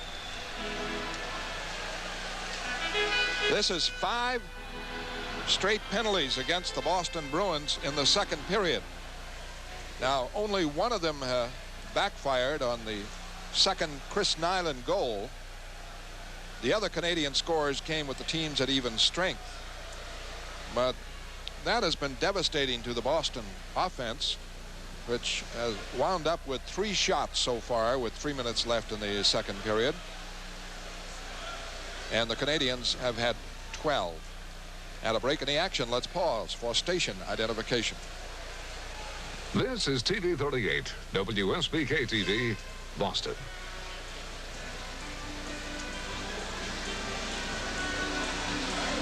Well, this is getting to be a little bit boring. Now there's some concern over who should serve the penalties, if 2 guys need to serve the separate minors, or if 1 guy could sit and serve them. John Davidson, who's doing the color for Hockey Night in Canada, questioned whether Milbury came off the bench to go over and say whatever he was going to say to Kerry. Well, he obviously did something. He wasn't involved at all with Keynes and Richer. Right. And in the role of assistant coach, why, he might have... I understand he did leave the bench, Fred, so that would constitute 1 penalty. And when Fraser called that, I suppose Mike had something to say, and that would constitute the second. And the game misconduct? He may have put a punctuation mark on it after the second. Quebec leads Hartford 6-3. Probably exhaustion set in for Hartford. They won a big one over Buffalo. And Quebec challenging Montreal for first in the Adams division. And Hartford making a definite statement. We're not out of it yet. And they will play here against the Montreal Canadiens, who still have the feeling could be had as far as goaltending is concerned, but if you only muster 12 shots through almost 2 periods of play, and because one factor, there's Brian O'Neill, who is the vice president of the National Hockey League, and the headquarters are here in Montreal. There are some who feel one of the reasons the Canadiens get a lot of breaks is the fact that O'Neill is here. The officials for the game are conscious of that, and Rich Goring cannot believe the situation. What I cannot believe is how long it has taken. Here's replay. Keens and Richer. No sign of Milbury anywhere. Up there he is. He just entered the picture. Now, did he come from the bench or was he on the ice? Apparently he came from the bench area, but boy, that's the fastest he skated all night if he got there that quickly from the bench. Another power play for Montreal. Nyland with it. Broken up at the Boston line, and back comes Lindsman on the attack. Now trying to feed it in. Gets it over the line of Peterson. Short-handed bid, and his drive went wide from 25 feet. Lindsman has lost his stick. Gets another at the Boston bench as Robinson cleared it in. It's cleared away, and let's see what Fraser is calling. A cross-check on Lindsman. Lindsman slams the puck, and Lindsman will be going out on a cross-check. Well, if this doesn't put a lid on it for Montreal, Bruins are going to be now 2 men short. He broke his stick on this collision. Yeah, that's a cross-check. He broke his stick on Gingras. Can't argue that call. I mean, you hate to see it called with the Bruins already down a man for 4 minutes. Now they're down 2 for the next 2 minutes. It goes from bad to worse. Don't adjust the color on your set. It's just the game itself that looks lousy at this point. Has nothing to do with your set. A 2-man advantage for a minute 28 for the Canadiens, who already lead 5-3. Boy, that was not a good penalty. Kenny yelling at Fraser, but not a good penalty by Lindsman. I can't believe he'd call it. That's probably what Lindsman figured. And here's Robinson keeping it in. Back to Smith. A 2-man advantage. O'Connell, Peterson, and Bork. Smith tees it up, and Keens saves and covers up. Larry Robinson hungrily looking for another power play goal on the rebound, but none for him, and the faceoff is to the right of Doug Keens. Well, I guess I would be understating to say this is make or break time for the Bruins. They have gotten to within 2. This game isn't out of reach yet, but if the Canadiens make use of both penalties here, the game is over before we get to the 3rd. Nyland back for Gingras. Gingras just got it to Robinson. Shot, save, Keens. Top of the crease, ties it up. Face off again. And before the Bruins get 1 man back, it's 1:37. 1:37 before Lindsman comes out. And of course, that's a factor because Milbury doesn't have 1 but 2 minors. This 5-on-3 is tough to take with you when you consider the amount of penalties they've already killed off tonight. Puck kept in by Montreal. Gingras shot missed. Boy, are they hungry. Blum clears it. I mean, they are taking shots from fairly far out. That's figuring percentage. There'll be a rebound. Here comes Gingras, and he's tripped by Peterson. Bork takes it behind the net and clears it now. 1:10 before Ken Lindsman is out. A 2-man advantage for Montreal. They lead 5-3. 1:30 left in the 2nd period. Robinson the clear in. Bork the clear out. Nice play by Keens. And we're down to 50 seconds left with the 2-man advantage. Robinson, Smith, Gingras, Gaston Gingras, back to Robinson. They use the 1-point man now. 2-man advantage. Pass in, blocked by Bork. Naslin with it across. Gingras in. Robinson scores. Smith, Bobby Smith, the backhander. And they make it 6-3. Bobby Smith. Well, I thought the Bruins did a pretty good job considering the situation, but sooner or later the dam had to break with all the holes in it. Keynes goes down and sprawls, and that was Doug's first mistake. Smith just stick-handled around and then slid it on the backhand. Doug took himself out of the play by going down, and then Smith finished it off. Bobby Smith with the power play goal. All that means is one man comes out of the box for Boston. Milbury still has 2:01 left to serve in his double minor, so Bruins will spend the rest of this period and part of the next, barring another power play goal, shorthanded. Gingras gets an assist. Kluzak rushes now for Boston. In deep. Knocked down. Lindsman centered it, but it's Tremblay away on the power play still for Montreal. Off for Gingras. Gingras hit by Casper. They battle. Knocked behind the net. Deblois takes it. In for Tremblay. For Naslin. 30 seconds left in the period. To Gingras. Shot and a save.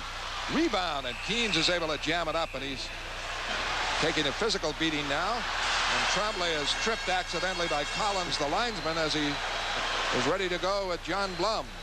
25 seconds left in a game that's featured Kerry Frazier in the second period.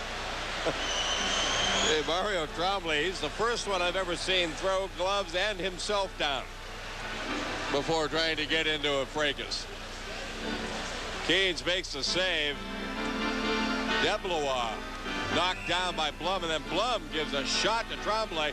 Tremblay throws his gloves down, and then backpedaling falls over the left skate of Kevin Collins.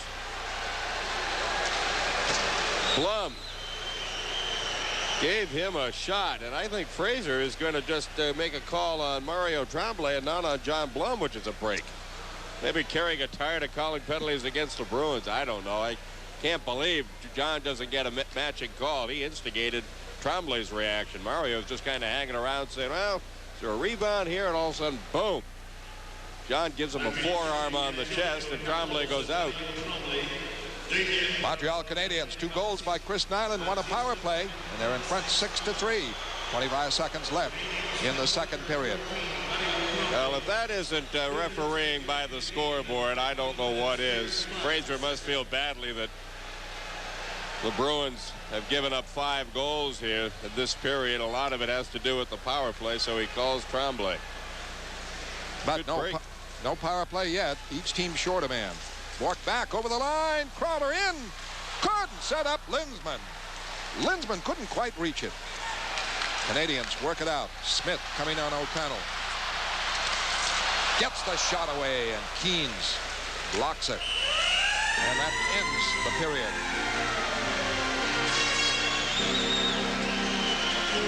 And stay tuned for our second intermission, featuring our pre-playoff look at the Adams Division, hockey trivia, hockey update. Johnny Pearson with highlights and analysis. Score at the end of the second period is Montreal 6 and Boston 3.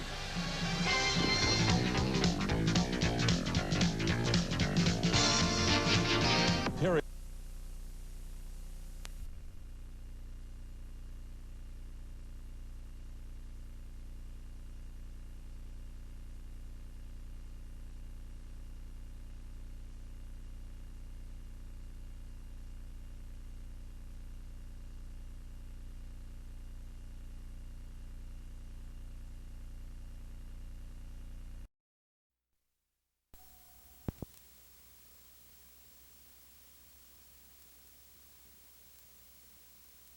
In Montreal, and the score is Montreal 6 and the Bruins 3.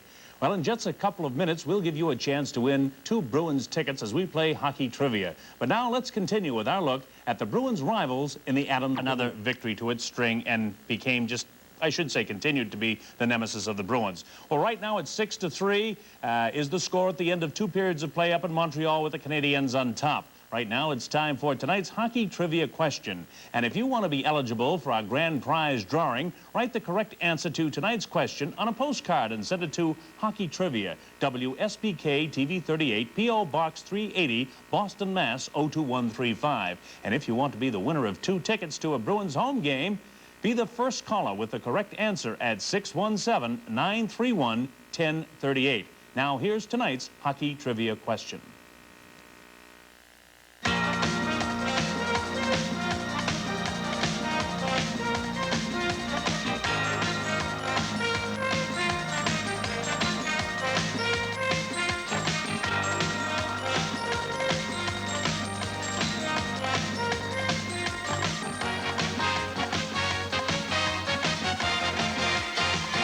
Bruins forward Lyndon Byers was a high draft choice in 1982. However, thus far, his career has been a major disappointment.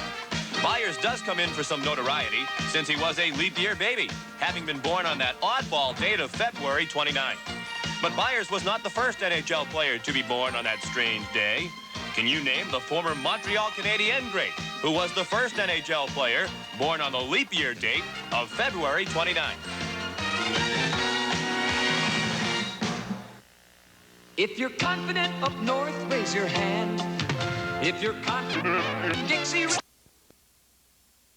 The official scorer to make sure that he had the right guy. Wanted to make sure the official scorer didn't have number 26 out on the ice at the time of the Keens-Richer bout. And so that's what it was all about. I'm surprised, though, Mike got across the ice as quickly as he did. Also surprised that Mike would come out on the ice. Granted, it's anytime your goaltender starts to get into it with somebody, you should come to the aid of your goaltender, but Mike went above and beyond the call of duty coming off the bench, and it cost the Bruins as Milbury's double minor still has 1:02 to go. Fraser evened things up by calling Mario Tremblay for roughing at 18-25. There's still 1:35 to go in that penalty. Ryan Walter has gone to the hospital for back spasms. It happened on this hit right here. Bork checking Walter. He went hard into the boards and suffered back spasms and has gone to the hospital. Of course, Ray coming back into back spasms. But Ryan Walter is out for the rest of the night. The Bruins in 1:02 will go on the power play, but right now we're underway. Here's Fred. There is also a fine of $1,000 to Mike Milbury for that incident. Here comes Kluzak. Pass up, stopped by Naslund, and Kluzak starts again. Each team short a man here. The Bruins down by 3. Kluzak wraps it in. Courtnall pokes it in front. Robinson right there to knock it away. Out comes Smith and Naslund. To the trailers for Boda. He's knocked off the puck. Courtnall trying to move it out, and he does in front of the net. Naslund is knocked down by Courtnall before he can wrap it in. Peterson back. 2-on-2 with Kluzak. Trying to beat Svoboda. Checked. Keeps it in. Broken up. And out it goes. 12 seconds. The Bruins will have a power play. Briefly for maybe about 30. Right now, down 6-3. John Blum rushes. His pass is stopped by Carbonneau. Bruins are on a power play. Carbonneau clears it out. Bork starts back. Couldn't connect with Linsman. And Carbonneau comes to center ice with Gainey. Moves it in deep. Battles to keep it in. Looking for a whistle. Bork knocks him down and gets the puck. Starts it away. 8 seconds on the power play. Bork for Linsman. Coming on Green. Drops it for Bork. Bork forced wide. Goes deep. Drops it in front. And able to make the save as Crowder moved it right in front. With the score, Montreal 6, Boston 3. Bruins hockey will continue in a moment. Well, the 33-second power play went quickly for the Bruins, with Keith Crowder getting a shot off on Patrick Roy just as the penalty to Mario Tremblay ended. That's Stéphane Richer, the rookie who got into it with Doug Keens. In addition to the $1,000 fine, Milbury is suspended for 3 games.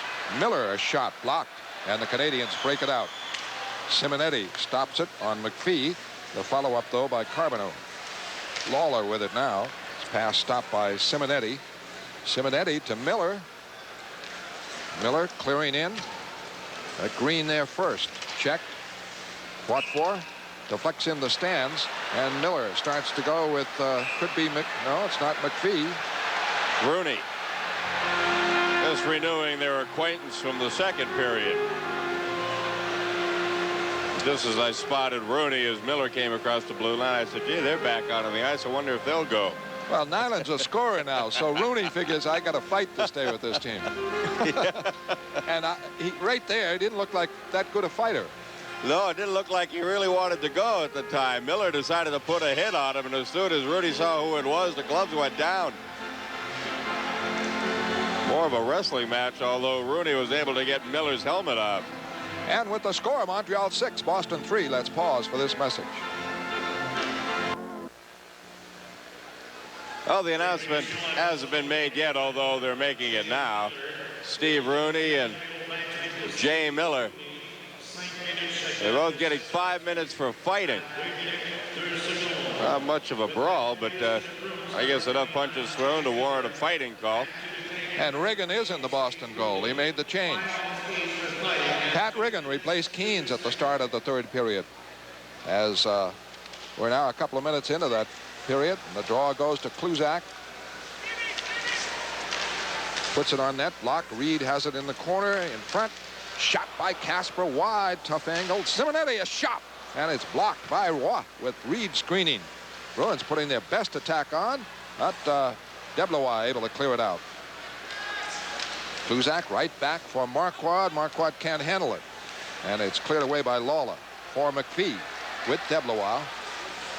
Stand-up check by Kluzak. Stopped the play. And Casper right back with Marquardt on the move. A threat here. And Casper cuts in front. The backhander trickles in. Oh, that took the steam out of it. Lawler, and a penalty on the Canadians. A high stick call. And the Bruins will have a power play as they've cranked up the attack in period number 3. Well, they had to, Fred. Compared to period number 2, any kind of offensive pressure would be an increase. 4 shots on goal last period for Boston. Casper backhands one in, and Green, I believe, was called for the high stick on Marquardt to the stick side of Patrick Roy. I really didn't see a high stick there, but Kerry Fraser did. Yeah, we want to remind you that the next Bruins game coming your way here on WSBK TV 38 this coming Wednesday night at 7:30. The Bruins will be in the Pittsburgh Civic Arena against Mario Lemieux and the Penguins. That's 7:30 Wednesday night right here on WSBK TV 38. Well, that was a devastating penalty on Milbury. Probably the most severe penalty in the entire rule book. Rule 66. Boy, the 2 minutes shorthanded. The later the penalty to Linsman, 2 men down. $1,000 fine, 3-game suspension. Out of the game, a game misconduct. It is known as throwing the book at him. Yet they let high sticks go with basically just a penalty, and that's it. Linsman is out with Crowder and Simmer. Ludwig clears. Power play for Boston. They had one earlier for 30 seconds, but virtually they had none in the second period. And they have 2 power play goals out of 4.5 attempts. Tipped in the corner for Simmer. Simmer into the, trying to wheel it around. It's blocked. Crowder fights for it. And it is covered by Lawler, and a face-off call. 1:34 left on the power play. Also in that Rule 66, there is a note on what Frazier did. For the purpose of determining which player was first to leave his player's bench during altercation, the referee may consult with the linesman, which they do in a lot of situations, or off-ice officials. So Frazier was right all the way, and he was not calling a restaurant. Linsman on the draw to the right of Roy. 16:51 left, 3rd period. In the corner, Carbonneau. Battle for it, Ludwig, and it goes to Simmer. Simmer for Peterson, back to Bork. Back in for Crowder. Can't handle it. Simmer does. Crowder took a wicked hit from Lawler. Lawler trying to clear. Lindsman keeps it in. Back for Bork. Beautiful pass across for Peterson. Has to really work to handle it. Now gets it in to Simmer. Crowder. They're not moving, though. Got to move on this power play to Lindsman. Lindsman across, looking for Peterson cutting in. Peterson checks it back to Bork. Bork across for Lindsman. He's open. They overshift. Here's a shot right in. Two saves by Roy on Peterson and Crowder. Another one. A big save by Roy. And he's able to tie it up right at the crease. Crowder goes in, and Lawler just pummels him down to the ice. Grabbed him out of the pack. And Roy came up big when the Canadians needed it. Well, the rookie, boy, he looked shaky early on, has come up with some big stops, especially here in the third period on this power play. Crowder and Peterson, both good scoring opportunities. Craig Ludwig, the Canadians, helping bring down Keith Crowder in the slot. Crowder went in poking around for a rebound, and the Canadians came to the rescue of Patrick Roy. From the Forum, the score, Montreal 6 and Boston 3. Well, Keith Crowder and Craig Ludwig will get matching penalties. Watch Crowder in there poking away for a rebound. And for that, he's penalized. That's a terrible call. Crowder gets a roughing call and a cross check for Ludwig. I wonder if Carey's afraid to call back-to-back penalties on Montreal and leave them 2 men short, which of course a call on Ludwig right now for 46 seconds would have given the Bruins a 5-on-3. Instead, he whistles Crowder out with Ludwig. Still a power play for Boston. Lindsman out with Simmer and Pacine, Bork and Peterson. They moved it well, and Roy blocked about 3. Lindsman waved out. Peterson will take it. Simmer's there. No, Charlie, it'll be Peterson. And Lindsman plays the point. Gainey and Peterson. Could be a good move overall. Bork keeps it in. Peterson won that one. For Pacine, broken up, but it rolls to Bork. Uncovered Lindsman in for Simmer. Try to put it on net, blocked by Robinson. Pacine in the corner. Back for Lindsman. Up for Pacine. Shot blocked by Lawler. Lindsman can't contain it at the line. Now Peterson for Lindsman. Lost control. Canadians clear it away.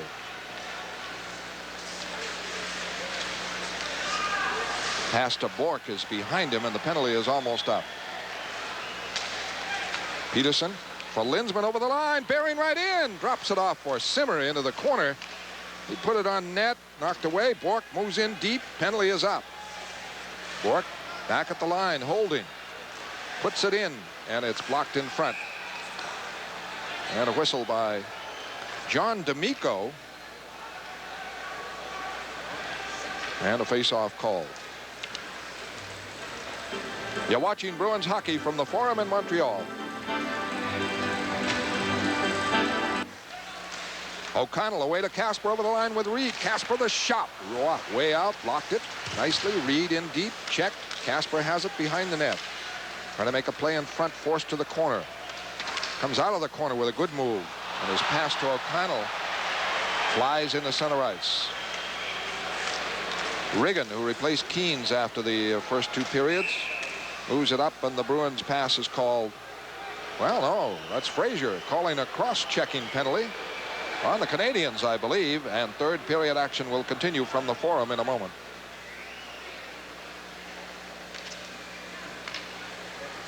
Well, a cross-check has been called on Rick Green, who just came back out of the penalty box. That must be the cross-check right there on Dave Reed. I'll tell you what, Bruins are benefiting from some marginal calls from Kerry Fraser. I guess Kerry feels badly about the Bruins being down by 3 with time running out. The Canadians have 3 power play goals. The Bruins have 2. Pacine to Lindsman, broken up. Pacine back. looking for Simmer. It's knocked out to center ice. Peterson for Pacine. Now to Bork. Center ice. Bork over the line. Off for Simmer. Simmer trying to make the play from the corner to Pacine. Pacine lost it, but it bounces for Lindsman. Bork, Peterson. All the way across to an uncovered Lindsman, and what blocks it. And the man who's uncovered in the whole situation is Lindsman. And they realize that Ken really doesn't like to shoot that much and doesn't shoot that well, that hard. Here they come. Peterson, right wing side. He's all over, moves in deep. Peterson behind the net. Try to drop it in front. Blocked. Deblois to Robinson. Hit by Reed. Reed knocked off it, and Robinson able to clear it. Boy, if you can get a man as open as the Bruins have Lindsman on the power play, Ken first looks for a pass then. Reed is over the line. Peterson wraps it in deep. Reed off for Casper. Back to Reed. Bruins down by 3. Need a goal, and what? Rocks. Casper put it right on the short side. And it is cleared by the Canadians. Canadians are pretty much playing a diamond in their own end with that point man out trying to make sure Ray Bork doesn't have time to shoot, and they've been pretty successful at doing it tonight. O'Connell drives it in. Bork has a power play goal. In deep, Nienhaus, who's played very little, lost it to Robinson. Robinson up for Gainey, and those two veterans make a key play to knock it outside the line.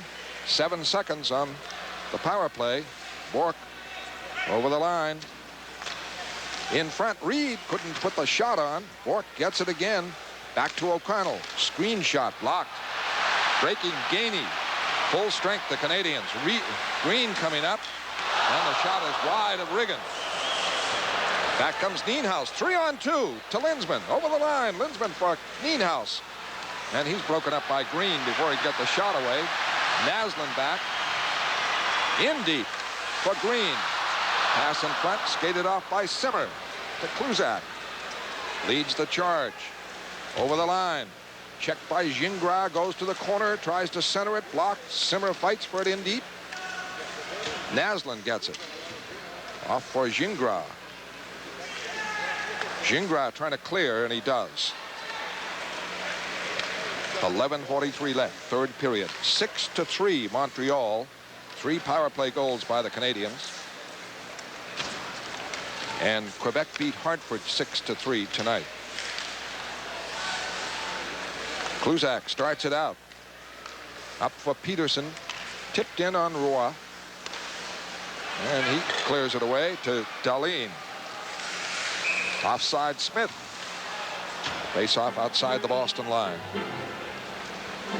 TV 38 and the Muscular Dystrophy Association salute Bruins great Terry O'Reilly in a star-studded St. Patrick's Day tribute Monday, March 17th at the Crestview Plaza in Woburn.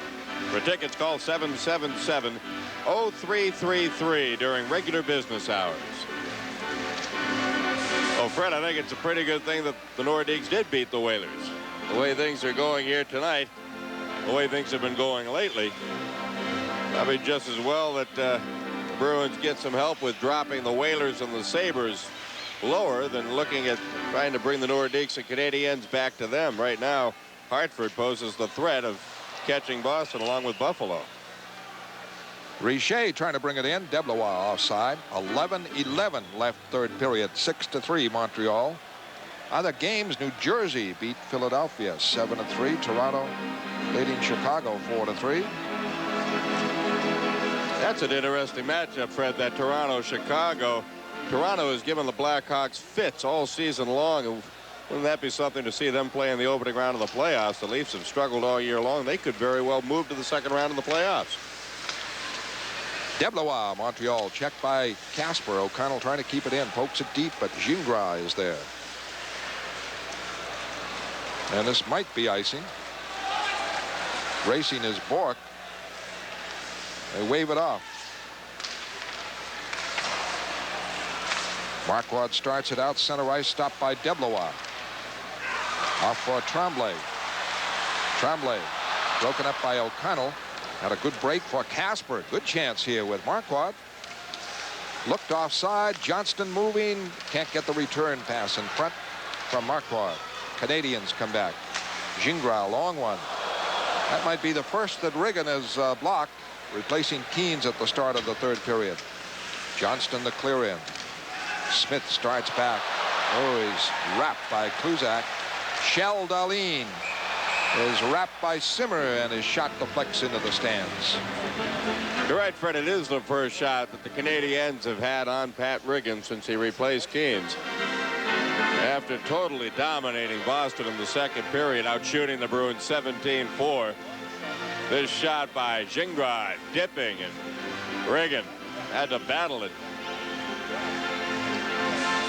Bruins so far this period have outshot the Canadiens 8-1, but they have been unable to make use of any of those 8 shots. And you have to salute the rookie Patrick Roy, who looked shaky, but he looked shaky when the Bruins weren't shooting on him. All a state of mind when the Bruins started to get some power play chances. Third period, Roy came up big to keep the 3-goal lead. Kluzak has trouble with Shell Dahlin, and Dahlin comes out of the corner, drops it for Green. Green walks in and scores. 7-3, Green.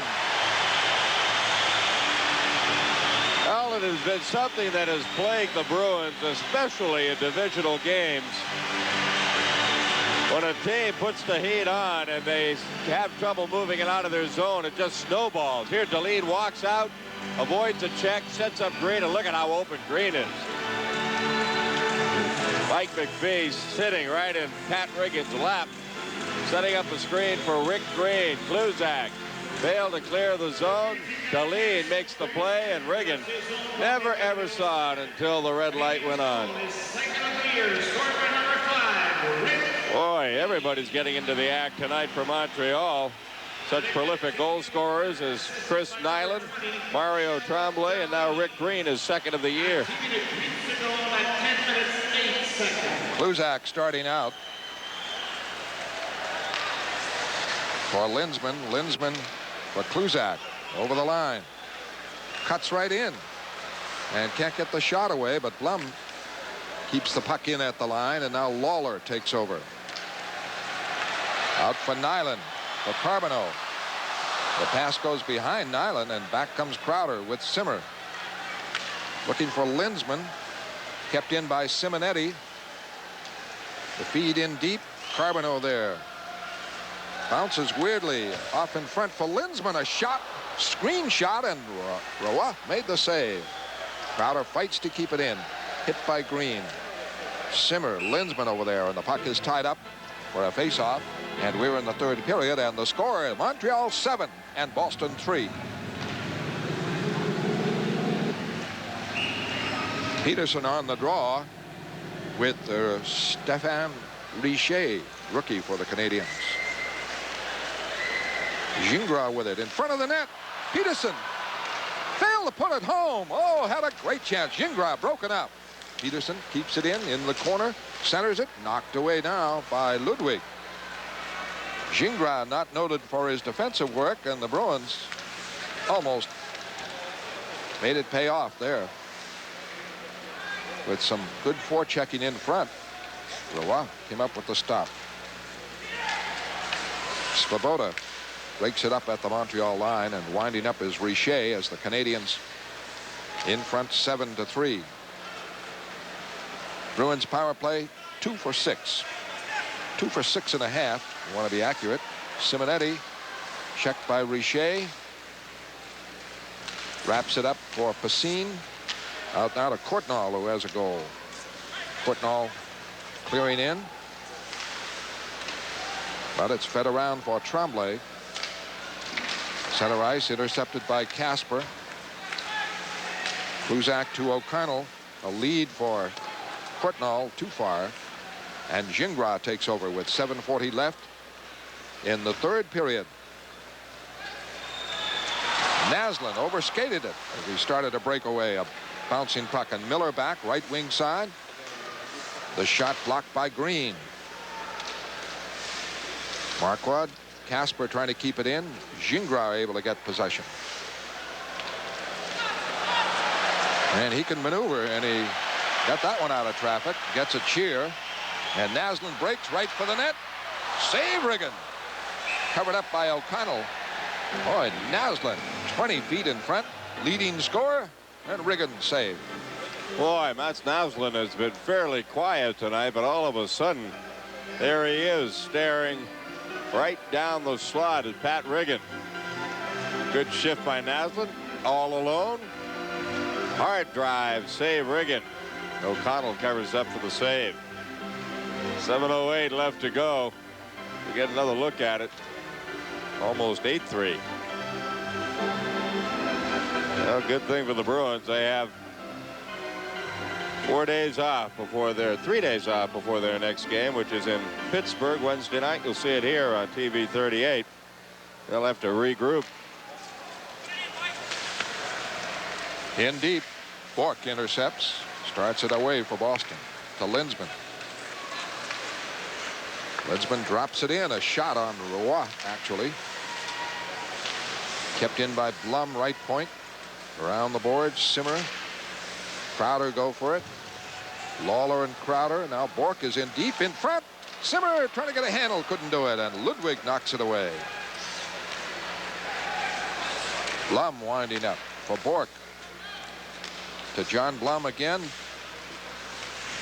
Lindsman pass stopped by Lawler and cleared away. As the Canadians guard well now in front of Roy, who was tested in this third period and came up big when the Canadians needed him. Puck cleared out. Nyland trying to go for it. He has 2 goals. He has it over the line.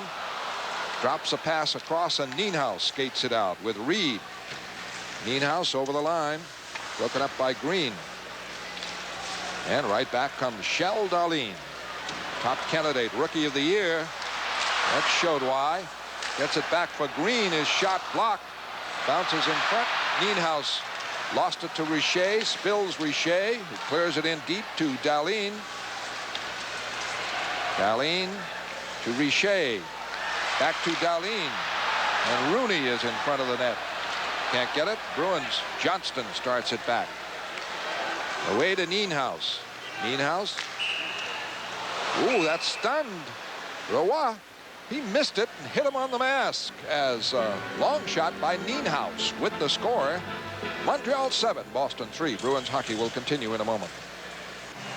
Well, the old second period blahs came back to haunt the Bruins tonight. In fact, it was worse than just blah. It was downright bad in the second period as Canadiens scored 5 goals to take control of this game. Facine with Peterson. They can't connect, and Rick Green has it. Bruins press in deep. Simonetti trying to contain it. And Bobby Smith is hit. Peterson tries a long shot. Right point. It's wide. Tremblay can't clear it out. Bork keeps it in. Now Green takes over. Out for Deblois, and this will be icing. Canadians broke it open with even strength goals, although certainly penalties figured in that second period. Nyland, Deblois, and Tremblay in a row to make it 4-2. Well, the division has been a problem for the Bruins, which is why they are in a 5-way battle for a playoff spot. Assuming this one holds up the way it is right now, and with 4:51 left to go, there's no reason to think otherwise. The Bruins on the season will be 8-14-3 within the division. That's 6 games under 500. You consider Montreal will only be 9 points up on the Bruins when this night is over. Had the Bruins played 500 hockey in the division, they'd have the division lead. Gingras working it out with Ludwig. And Simonetti at center ice. Right back to Miller. Miller, a shot wide. Marquardt goes for the rebound. Wrapped up and hauled down by Ludwig. Carbonneau to Rooney. Rooney checked. Bruins can't keep it inside the line, though. Miller starts the play. Runs into Rooney. They had a fight earlier, and they may go again. And here comes McPhee right in alone. He scores. Everybody preoccupied with a possible fight, and McPhee walked in and scored. Well, Mike McPhee made a nice play earlier in the game to set up Lucien Deblois. He also made a nice play to set up Mario Tremblay. And this time, Carbonneau sets up McPhee right between the wickets. Good wrist shot and a good feed from Carbonneau before Ray Bohr could get back. Mike McPhee with the goal, 15-44. That makes it 8-3. John Blum, the clear-in. Miller going for it, centers it. Marquardt can't handle it. And the Canadians break it out. McPhee checked at the line by Kluzak, kept in by Carbonneau. Trickles in front of Riggin and is tied up for a face-off. Well, I think at this point the Bruins would like to just be able to leave with no further injuries. Well, they do get a Milbury suspension for 3 games. Which means Alain Cote won't be able to be sent back to Granby. He was on his way back to junior hockey. Because no longer, in the eyes of the league, does an emergency situation exist. Kind of hard to convince the Bruins of that with Mats Thelin and Michael Telvin still hurt. But now with Milbury out on a 3-game suspension, I would assume Cote remains up.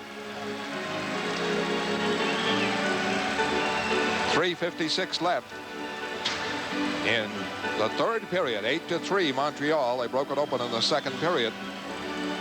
5 goals. 2 of them power plays, but it was the even strength situation and the goals by Nyland, Deblois, and Tremblay that came right in a row, and the Bruins could mount 0 attack against goaltender Roy. Over the line, Dave Reed drops it for Nienhuis. Misfires. Johnston trying to get it. Reed back for Blum. Shot wide of Roy. Gingras fell down, back up, has it. Clears it out. 3:20 left.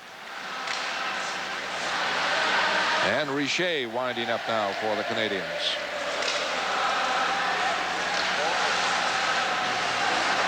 In the corner, Richer and Deline, the rookies, contend.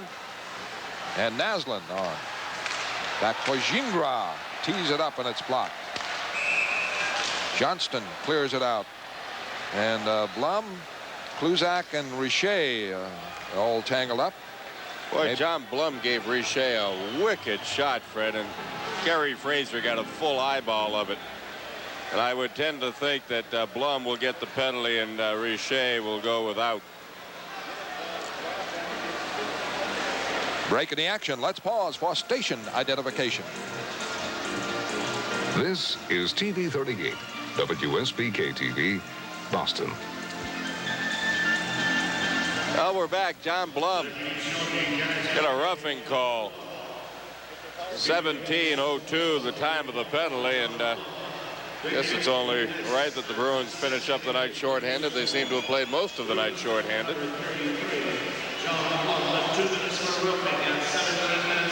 There's Blum, who played a pretty fair defensive game tonight and has certainly been willing to deal out the physical end of it.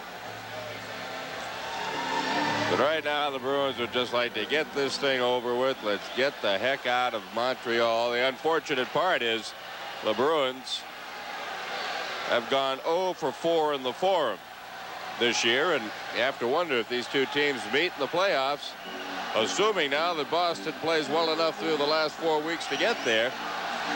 Psychologically, how do the Bruins fare coming in here? They just can't seem to do anything right in this building. Played a great first period. 2-1 lead at the end of 20 minutes, and it all disintegrated in the second period. Nyland was out. He has 2 goals and looked like a chance for a hat trick, and they take him out. Replace him with Rooney. And I can tell you, Chris is going to be a little upset at that strategy. A chance to get a hat trick. And the Bruins. O'Connell over the line. The shot is wide, and on the puck is Casper. And the interception by Smith. Smith in deep. Hit by Bork. Jams it up. Now Naslin in to get it. Checked by O'Connell. And it goes to Rooney. Rooney wheels it in front. And Smith gets it in the corner. Smith in for Naslin. Back for Svoboda. For Naslin again. Intercepted by Casper. Out with Peterson. Dropped in the Canadian zone. 2 minutes left in the game. 8-3 Montreal, and they're on a power play with Blum in the penalty box. Naslin over the line for Bobby Smith. They haven't figured in the scoring. It's been the, well, Smith has a goal, one power play. And here's Linsman breaking. Now with Kluzak. Drops it for Kluzak. Had Peterson wide open to walk in, and it was blocked. Penalty coming up. Svoboda for slashing, Fred, and that's why Peterson went back to let Svoboda know he didn't appreciate it. And I don't know if Barry just cost the Bruins a power play or not, but at 8-3 with 1:31 left to go, I guess the underlying and prevailing feeling is who cares at this point. Svoboda will get the slashing call. So down on the ice, it took a swing with the stick while down on the ice.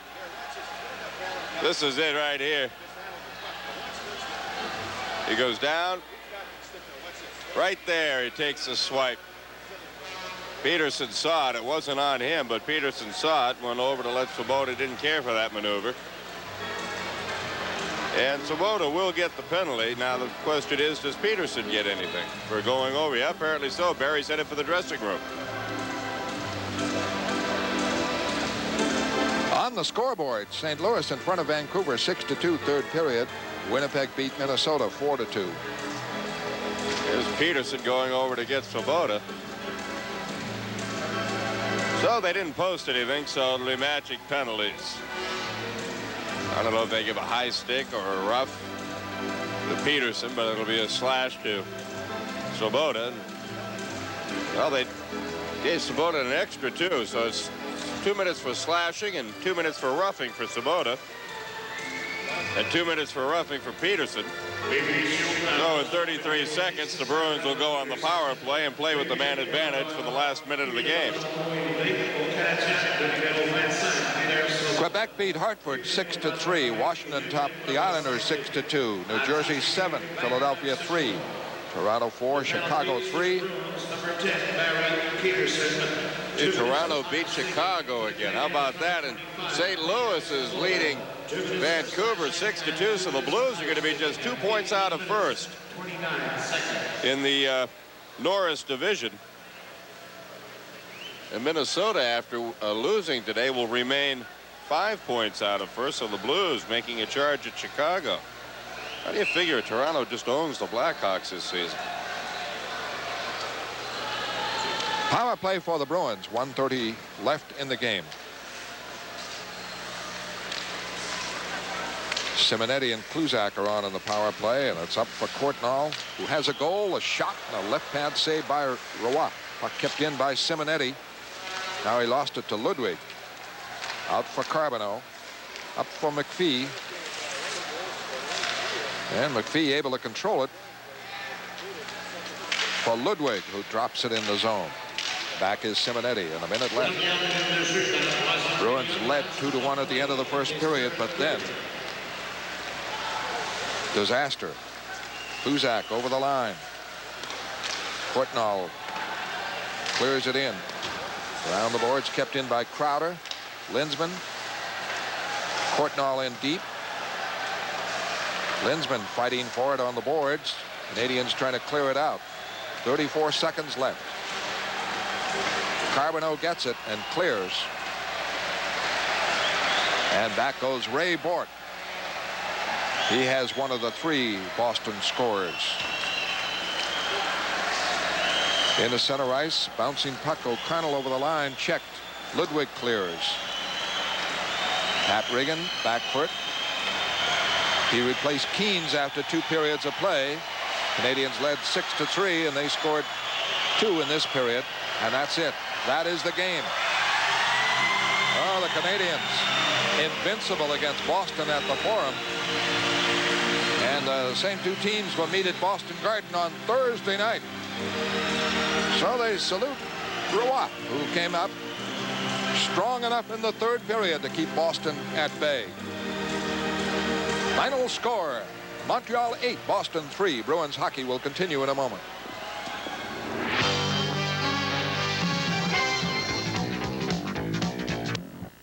Bruins Recap is brought to you by Bud Light, the light beer with a first name and taste. Everything else is just a light. Well, the Boston Bruins managed to find ways to lose to the Montreal Canadiens, particularly at the Forum. The goaltending not that sharp. Goring indicated that. He took Keens out after 2 periods of play. And devastating penalties, damaging ones, too many men on the ice, things that turn the momentum. And they just seem to find a way to lose to Montreal, who has trouble with a lot of other teams. Well, I don't know what happens in the second period, Fred, but Bruins have shown again that the second period is a period that is just one that kills them. It did the other night against Quebec. They were totally in charge of the first period. Somehow the same team didn't come out for the second period. Same thing happened again tonight. And you say, all right, you got blown out tonight. You didn't move up the ladder in the standings. Certainly you're concerned about the playoff picture, but assuming you do get to the playoffs, psychologically, I can't believe that this team would have any confidence coming into this house. It's a shame because they did play very well in the first period, but yuck, after that, I'm just glad this one's over and looking forward to Pittsburgh on Wednesday. Well, I don't know if the Bruins are. They didn't play well the last time there. And they have Lemieux and company, and they're in a desperate battle for a playoff spot. So that's going to be tough on Wednesday night. We'll have the action for you right here. The final score, Montreal 8 and Boston 3. Here's Bob. Well, thanks very much, Fred and Dave, and good night to you. Well, there's some other action in the National Hockey League on this date, so let's go to the scoreboard and show you just what happened around the National Hockey League. First off, we can tell you a little bit about the Philadelphia-New Jersey game, and it was New Jersey on top there by the score of 7-3. That's the final score. Other action, you see the finals in Winnipeg over Minnesota by the score of 4-2. Also a final now, Washington over the New York Islanders 6-2. And other action this evening as we flip over to the big game that we're all interested in, Quebec and Hartford. You see the final score there, Quebec on top of Hartford, 6-3. Michel Goulet got the hat trick in that one. That's the big story down there. Another final, Toronto over Chicago, 4-3. And St. Louis outlasted Vancouver by the 5-2 margin. Action in the third period actually going on there. Still action going on, I should say. Okay, and at the Forum tonight in Montreal, kind of a tough one for the Bruins. Not kind of a tough one, a real tough one. The final score, it was the Canadiens 8, the Boston Bruins 3. And now for Fred Cusick, Dave Shea, and Johnny Pearson, I'm Bob Sheridan saying thanks for watching and so long, everybody.